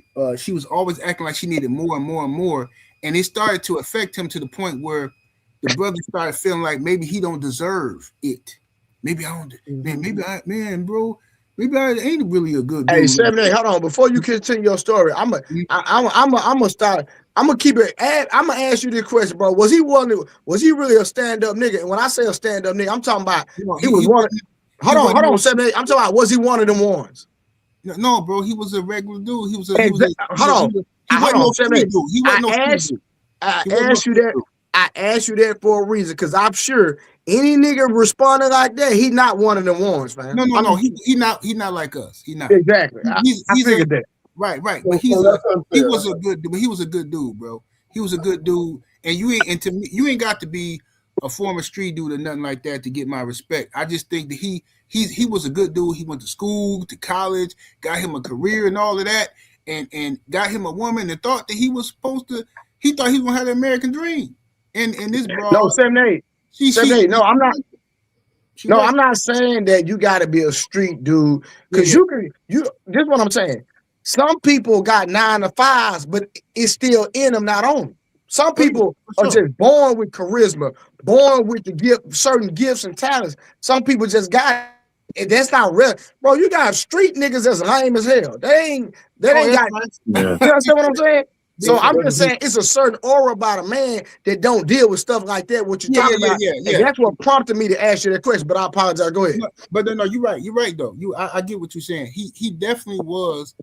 He was a lame. He's a lame. That's the right word for it. But that's my guy. But he was good for giving the broad a pass. You know what I'm saying? He was good for that.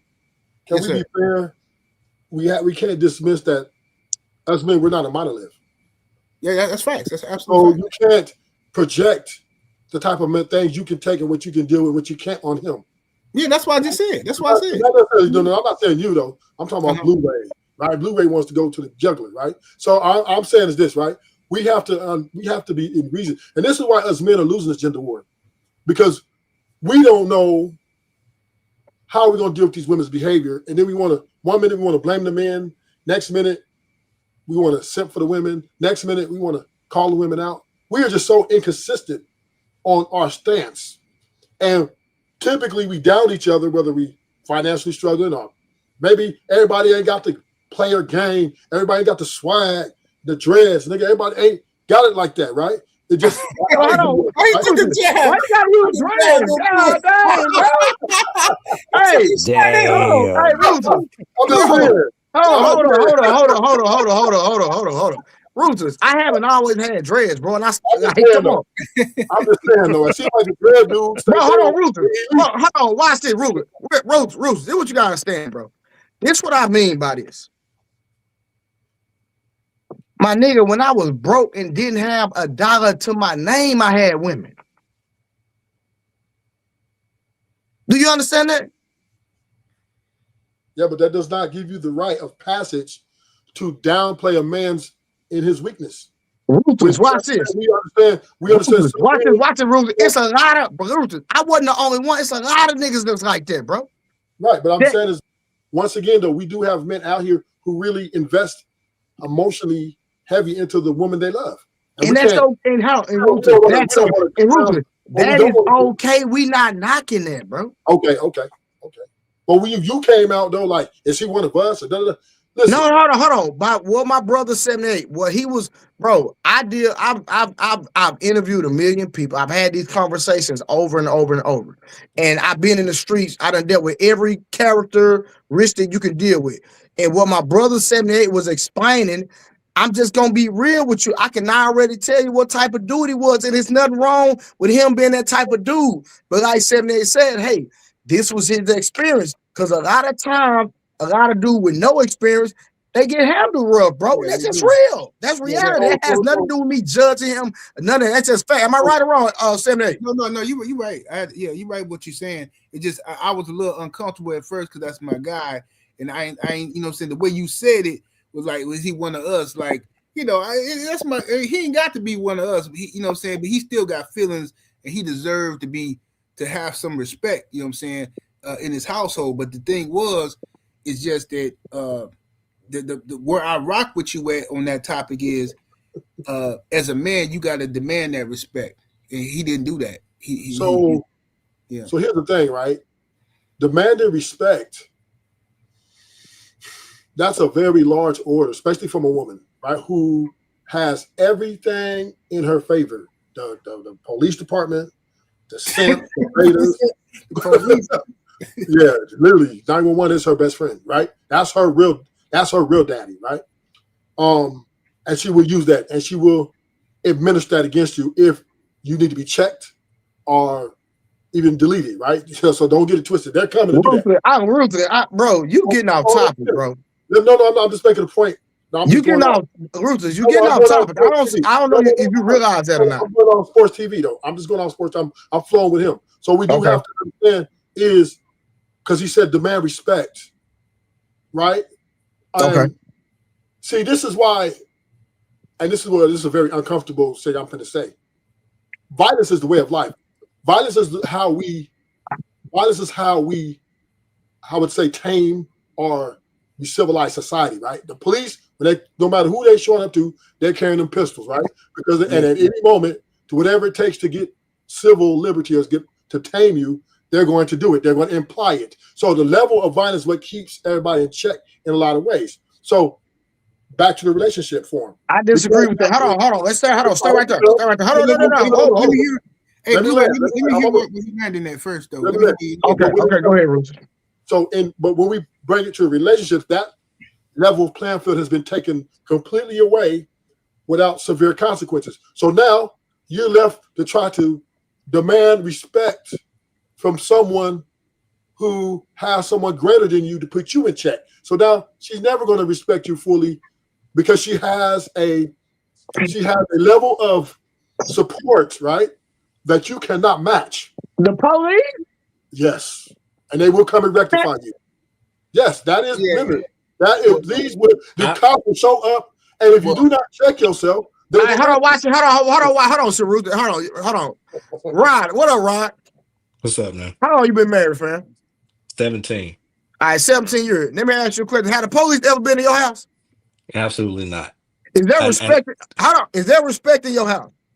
Absolutely. Now, I think this whole thing about demanding respect, you don't have to get violent. It's just really the situation where you have standards for the way that you want your relationship to go. And if she is not going to be in line with your program, then you move on. You don't stay there and then talking about you don't stay there. Look, I'm sorry, Rodney. I just want to co-sign what you're saying. That's what I mean.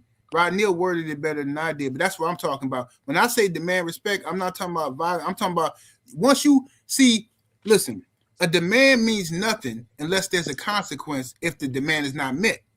So if I say, no, you finna cook tonight.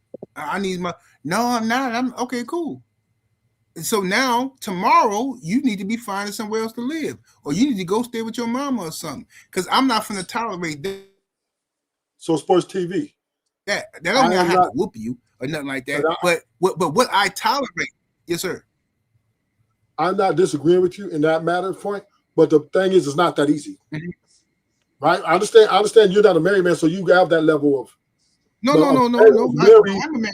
Ruthless, the man, he is married. What are you talking about?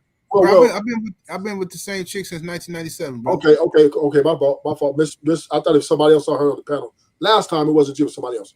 But I will say this, right? And I truly believe this. Y'all gonna get mad at me right now. And that's what I'm here to do. bro, we having a conversation on the internet, nigga. How can I get mad? You tripping? It's a joke. It's a joke. It's an inside joke. I got you. I believe typically for a relationship to last any amount of, especially long stretch, it has to be a level of happy wife, happy life. Because I just honestly believe that women are very fickle in their emotions and how they feel, and men tend to learn how to, for their relationship to last, they cater to that and placate to that delusion for maybe the short period of time or long at point. So, and let me say this, I'm not slighting no man. I'm not trying to make fun of no man to do this. If whatever it takes to keep your family together, the love of your life in your life, that's fine.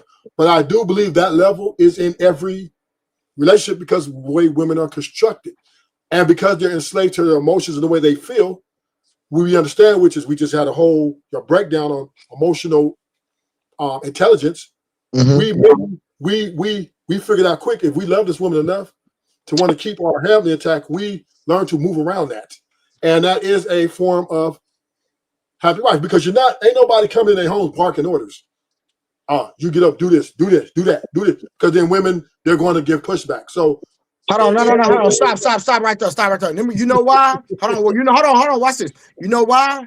You don't have to do that when the order is and the expectation is already set and it's being met. Just like my brother Rod Neal said, I'm the king of the castle. When my expectations stop being met, like 7-8, because 7-8 is a married man too, I'm pretty sure it's 7-8. You know what? I'm going to let 7-8 speak since he's the married man, been married 20-something. 7-8, you tell him how it goes. Well, like I said, I've been with the same woman since we met in 95, been together since 97, and been married since like 2007. Only reason it took so long because I was scared to get married and shit, because I was in the streets and I just didn't trust no woman, and still don't fully trust no woman. You know what I'm saying? But the thing is this: once you have established order and boundaries, then each one of y'all have to make compromises to have a peaceful home that works, functioning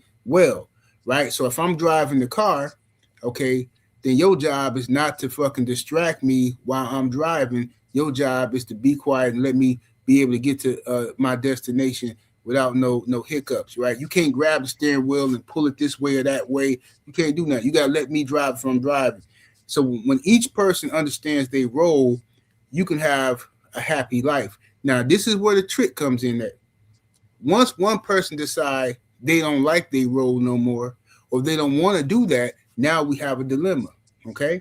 Because for us to be happy, you have to do your job that has been established, and I have to do my job that's been established. If I'm still doing my job and you happy with that, but then you don't want to do your job no more, now I have to move on. Does that make sense? And it makes perfect sense, but I don't think that solution is readily available, because when you got kids involved, time invested involved, emotions, different variables there. Men, you're supposed to establish all that before you get to the kids. No, I'm not saying that, but I'm saying that. But we understand that, Rod Neal. But we understand that even though you lay down all these boundaries and stuff, that still doesn't negate that there's going to be good times and bad times, right? They're going to be ups and downs. Yeah, absolutely. It's going to be ups and downs. Okay, and some of these boundaries will be compromised, right? Sometimes there will be things said that are regretful sometimes from both parties. So my point is this: the level of, in my opinion, any glue to a relationship has to start with the man, in my opinion, right? Because we are, and I will say, are better leaders, better fit for conflict resolution.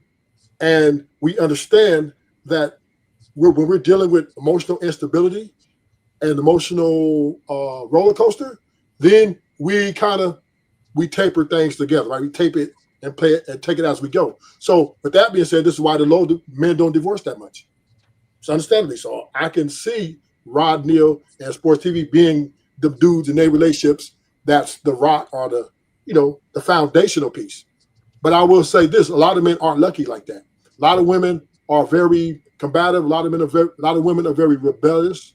And a lot of women like to challenge men for power and structure and order. And this is a problem in our community today. Yeah, and we talked about that earlier when you said about the kids. Yeah. Kids, the kids. Some men definitely, kids can definitely complicate it and stuff like that.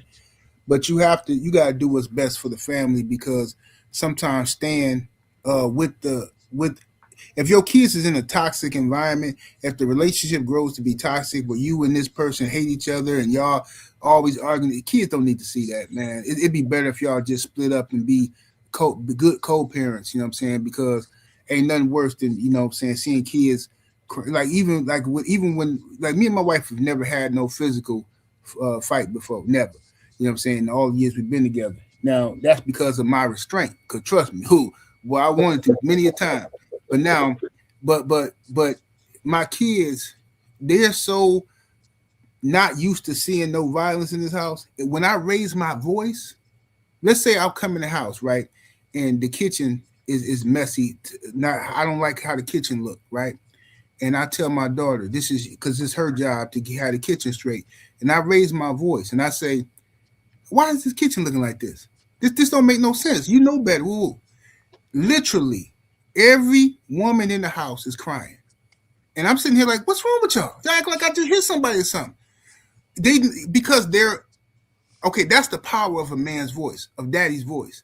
If I'm unhappy, it frightens everybody. Everybody's scared, like, oh damn. So now I have to make adjustments on how I speak to them, because they're not used to seeing the yelling or anything like that, right? And I know that's like, dang, man, you can't, because sometimes I'm like, man, you can't even raise my voice. But that's what happened when you live in a house full of girls. My son gone, he grown. My son finna be 30. Well, he's finna be 28 this year. So, but you in a house full of women, just raising your voice, they get scared and stuff like that. So your tone matters. But I understand the power of it, because that's also a good thing. Because when I say something, when I tell somebody to do something one time, it get done. You know what I'm saying? When mama tell them to do something, she got to come tell me an hour later, could you tell the girls to do this because they ain't did it? Didn't your mama tell you to do this? Boom, it get done. So it work both ways. And I would say this. Go ahead, bro. So now I do agree with you on that to a certain extent. Now, check this out. Sometimes women do be manipulative too, bro. Oh, that's right. They'll talk about our tone, say that you have this very harsh tone that it hurts my feelings. But that's part of being a man. The reason why I know is because I'm a father too, bro. I have daughters as well too. Yeah. They try me. They really do. They try me. But whenever I say a certain thing, it'll get done right then and there. Yeah, I have every right to increase my tone to make sure that it get done the way that it needs to be done. Absolutely. And I agree with you 120%. That's how I feel. You got, this is my house. I pay the bills. When I get mad, I got every right to raise my damn voice in my house. You know what I'm saying? And but you know, I ain't gonna lie, I do have a soft spot for my babies, because I ain't never whipped my daughter. They ain't never got a spanking except for one time. But my daughter, when she was little, she put a fork in the outlet, scared the shit out of me. So I spanked it. But I ain't never had to spank them, because they listen. Now my son, on the other hand, shit, you know what I'm saying? You know how that go. But the boy, you know, he got it. But but you know, my daughters, man, they ain't never.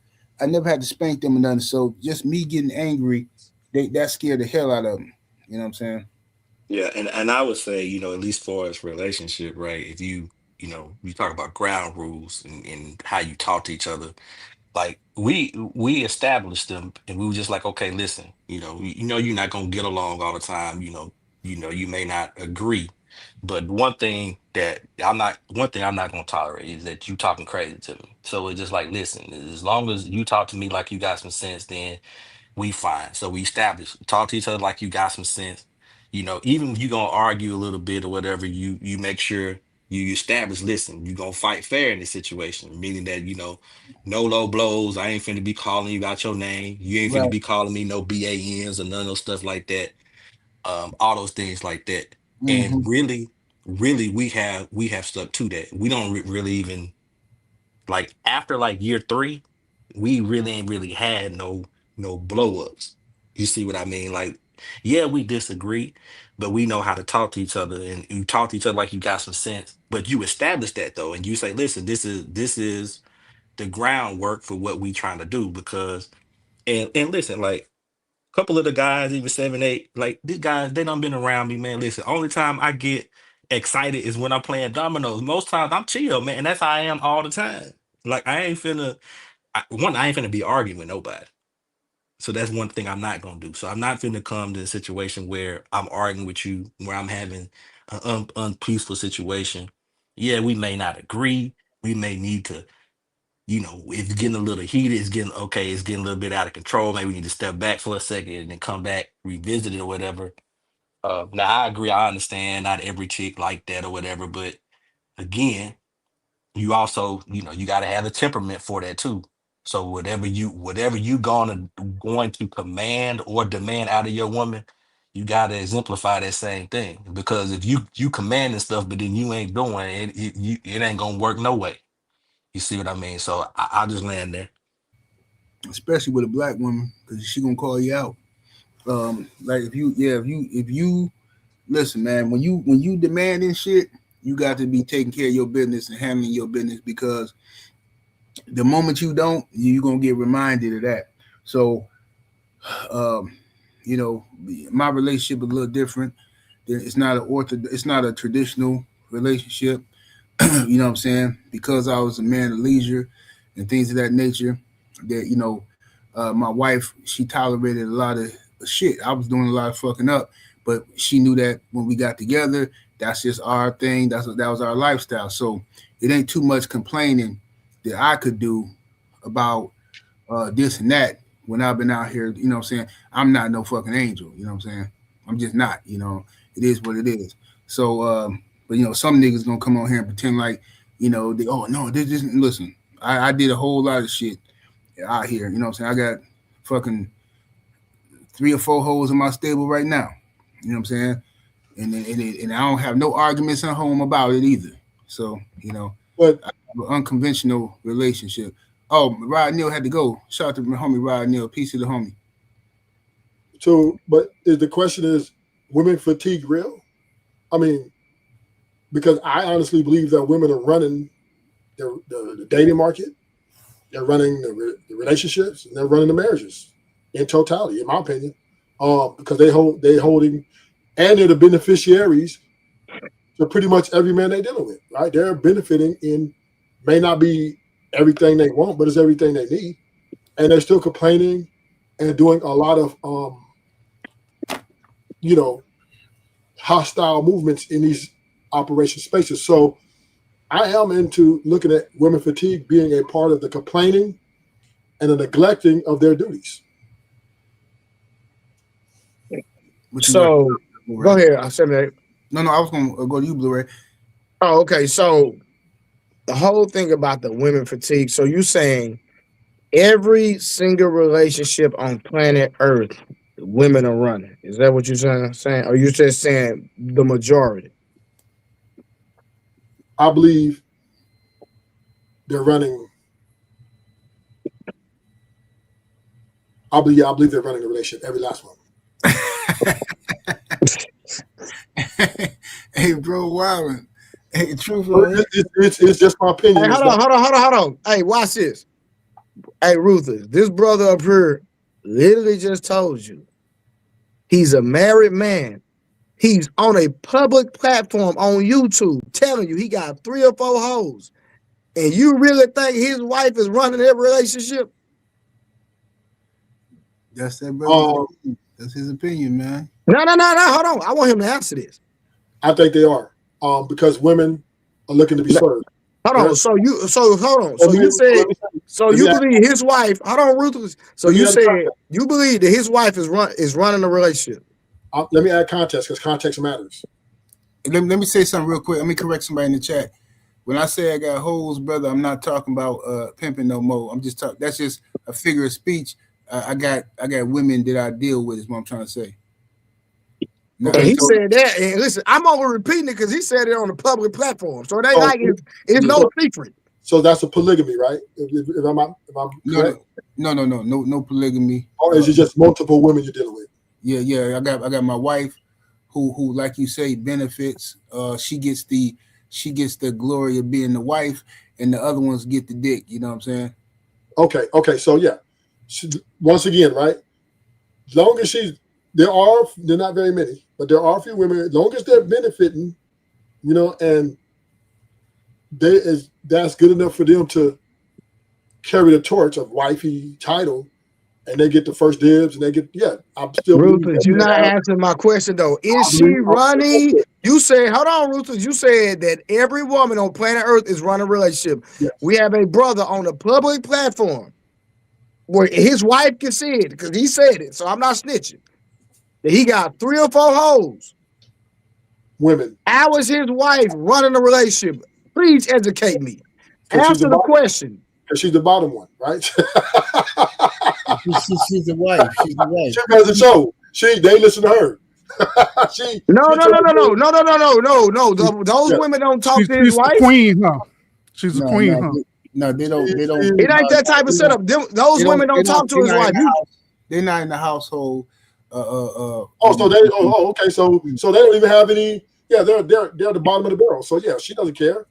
You're not answering, Ruthless. I just said she ran the show. You're not answering. How is she running? How is she running 78? How's she running a relationship? Answer the question, bro. Once again, she's not going to allow them hoes in her house. No. Hey, this man wild. This man wild. Yeah, she told him. She already let him know. Look. No, let me tell you something. And I'm gonna be real with you about that topic. That topic actually came up before, and the reason why ain't no chicks, because I did at one point want one chick to come in here, but I decided against it. But my wife was with it. She wasn't with it at first. She thought about it for a while, and she said, "Well, if this gonna make you happy, if this what you need, then woo." And then I thought about it, and I said, "Well, do I really want my daughters to see this other chick over here?" And I said, "Nah, I ain't gonna be stupid." So I just said I'm gonna keep the other chick on the outside because I don't want my daughters seeing what my get down is. Not yet. And that could create, and you did smart because that could have been a conflict. Absolutely. Right? Yeah. With the wife herself, right? Because that's power struggle. Oh, whoa. You know what I mean? So she would have made her feel uncomfortable.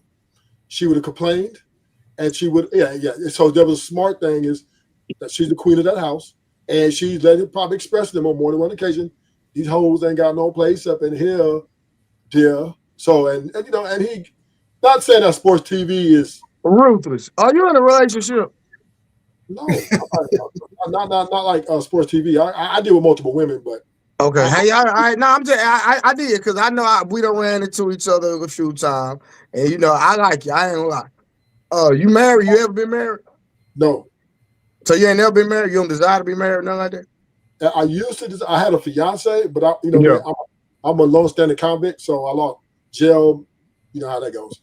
I got you. I don't know nothing about you, so I'm just asking a few questions. In retrospective, when I got out of prison the second time, I said I'm going to be a good man. I'm going to get me a wife, and women made me change my mind. Gotcha. Okay, I'm right with you. But at the end of the day, you still didn't answer my question. But it's all good. But go ahead, brother. I don't know what type of weed these people smoking today, but I'm in my house with the doors closed, the windows down, and it's the people next door smoking outside, and it's coming through. I can smell it in my living room. This is diabolical. Yeah. But I'm gonna give y'all 10 more minutes of my time, and I'm out of here. Yeah, we finna get up. We've been on here for 2 hours. Hey, 78 question.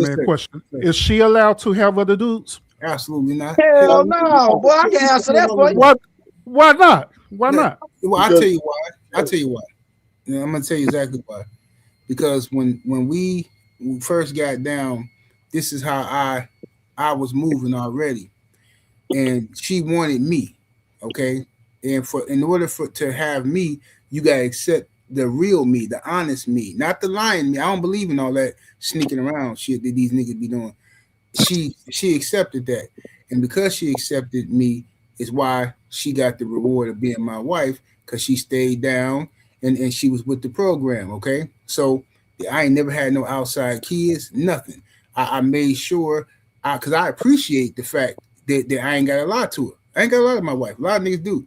So, but what you're not gonna do is, if I take care of business, right? I pay all the bills. This is my house. The house is in my name. Every car in our car driveway, I paid for. The house my son live in, I bought that house. It's paid for. The car he drives, I paid for that.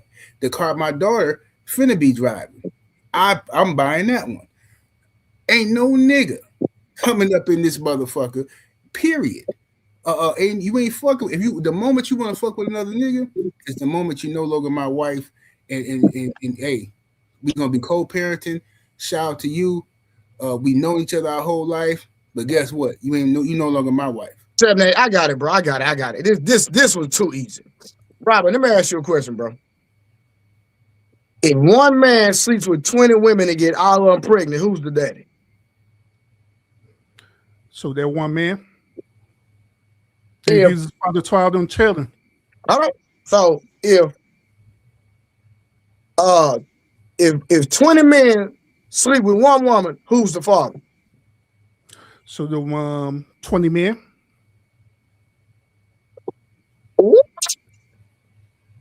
We don't know. We got to do a DNA test. You don't know. So hold on, listen. So that lets you know the way God designed it is not even. It don't even make sense for a woman biologically to deal with multiple men, because you wouldn't even know. You do know DNA tests didn't actually start till 1982. Y'all do know that. Let me give y'all the education. So again, we're going off biology and how God created us. God didn't create women to be impregnated by multiple men. That's not how that works. You understand what I'm saying? So based on the biology is the reason why women can't have multiple men, and I'm done with it. But Trey, hold up. You didn't add the other nuance to that though, because a woman can't get pregnant after giving birth to their child, right immediately after. But you didn't say that, so that's why I said that. Well, I'm not going. The reason why I don't tolerate that is because I'm not a cuck. I'm not attracted to men, and I don't want my woman dealing with another man. You know what I'm saying? You know what I'm saying? But I don't even understand. I apologize, bro. I don't even understand as a man how is that even a question. Respectful. So it's a question because we having a conversation now. Now don't. Hold on, let me ask you, bro. Hold on, Robert. Are there double standards in relationships? Of course, absolutely. Are there natural double standards in life? Just like 7-8. 7-8 gonna let his son do things that he's not gonna let his daughter do. That's just natural. Now look. Don't get me wrong. I never said what he was doing was wrong. But why would you even ask? Would you let your wife sleep with other men? What type of question is that? The reason why I asked is because we're on the podcast and we're having a conversation. That's it. Chill, bro. No. Robert, that's it. I'm not knocking him at all. Robert, you know I'm loud, nigga. I've been like this. I know, bro. That's like when I was on the podcast earlier. He's so emotional. No, nigga, ask anybody that know me, nigga. I'm like this 24/7. Swear to God. Yeah. Watch this, 7-8. If you meet my grandmother, you be like, oh, I see where you get it from. Yeah, just like I say, I know you, bro. I know you. I got you. But that's the reason why I asked the question. It wasn't because I was, trying to create clout to go against him, because it don't matter to me. You know what I'm saying? If he's able to take care of that and be able to provide for the women that he's with there, hey, what's wrong with that? That's no different from a man being in a polygamous relationship. So I don't see nothing wrong with it. Yeah. I mean, I get asked that question a lot by a lot of people. So you hold on, 7-8. Bro, I keep cutting y'all. So Robert, you said wrong with a woman getting smashed by two niggas. Is that what you're telling me? Say that again. You telling me there's nothing wrong with a woman getting smashed by two men?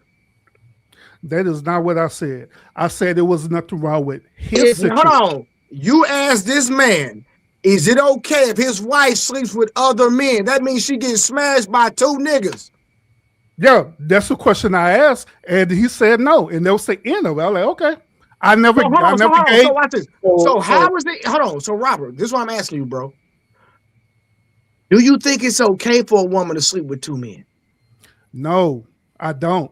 I think he was, because we never talked before. I think he was trying to make sure I wasn't on no cuck activity or something, or what my standards was in relationships. Because I got, that's I understood what he was saying, because I get that question a lot. Yes, you're correct. That's all. Like I said, that's all it was. I was just trying to get an understanding. Nothing more, nothing less. There ain't nothing wrong with asking questions. Correct. I get asked I'm that not question. gonna ask no nigga on earth that's married. Is it okay if your wife sleep with another?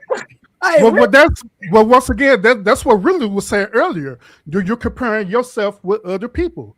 I'm not you. So once again, so if I want to ask a question, I'm going to ask a question. Respectfully. But Ray, you got to be fair, Ray. There are women with two guys living in the house with her. This happens. So there are people with a different. Once again, we're not a model. Them niggas are lame and goofy, bro. Hold on, Ray. We are not a model. If you keep forgetting, every man you keep projecting, like there's not people who think that. Shoot, I'll share a woman. There's men out here who share women, literally. So I mean, I'm not saying that I'm in it, but I'm just saying. I got you. I got you, bro. I got you. Yeah. Shout out to Anthony Moore in that super chat. Appreciate the love, brother. With that 5-piece, he says, I want both, wife and a 304 on the side. He says, was honestly with the wife. She don't mind. He says, happy. He said, happiest I ever been. Yeah, man. Listen, I tell people all the time, bro. Brothers would be surprised that if you taking care of business and you got your stuff in order, bro, you can pretty much be honest with women in the beginning of the relationship, and they might be a little taken back at first because they be like, wait a minute, they ain't used to dudes being honest. But the fact that you being honest is going to be attractive to a lot of them, and they're going to be like, okay, so he must really got it going on. He ain't even lying, and you'd be surprised at what they know, what they'll put up with once if they know from the jump. You know what I'm saying? If they know from the jump what your program is, because now you're giving them a choice. Do you want to be with me in my program, or is we just gonna be cool, be friends, or is we gonna, they got a choice now, and that's how I would prefer with a woman.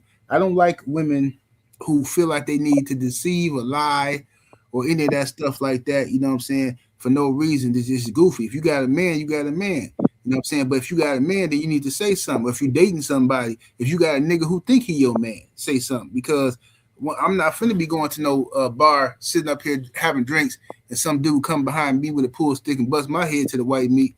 Ain't finna happen. So I do agree with you 100% that niggas need to start letting their nuts hang and quit lying to these women, going up to them in a deficit. You need to tell her, look, this is who I am, and this is what I'm standing on. 10 toes. Absolutely. Facts. Anthony Moore, back in that super chat with the 5-piece. Thank you, brother. He says, thanks, 78. Patreon helped me to be an honest man instead of sneaking around destroying my family. Hey, man, shout out to everybody that signed to my Patreon. I done had a Patreon for years, man, and y'all been over there loyal, man. It's been consistently over 400 people over there paying a monthly subscription, getting that good game, man. I thank y'all, and I love y'all so much for that, man, because we have good conversations over there, just on grown man time. You know what I'm saying? Just real good conversations. Appreciate y'all. What's up with brother Condo? I see you in the building. But yeah, man, we finna get on up out of here. Thank y'all for joining, man, brother. Hey, Urban, Robert, appreciate you, bro. Yeah, appreciate you, Abel. Appreciate you, Ruthless. Yes, sir. Urban, tell the people where they can find you, bro. Yes, sir. I'm on YouTube. I am the Urban Lounge Podcast. All you gotta do is type in Urban Lounge Podcast, or you could type in my handle name at Urban T. My channel will pop up. I always be having great thought-provoking conversations over there. I deal with a lot of red pill and manosphere content. We're gonna pull up on you for sure. Me and Blue Ray. Yeah, we're gonna pull up on you, nigga. Keep them strange questions off our platform, nigga. brother, I got a lot of them, man. I got a lot of them. I got a lot of questions.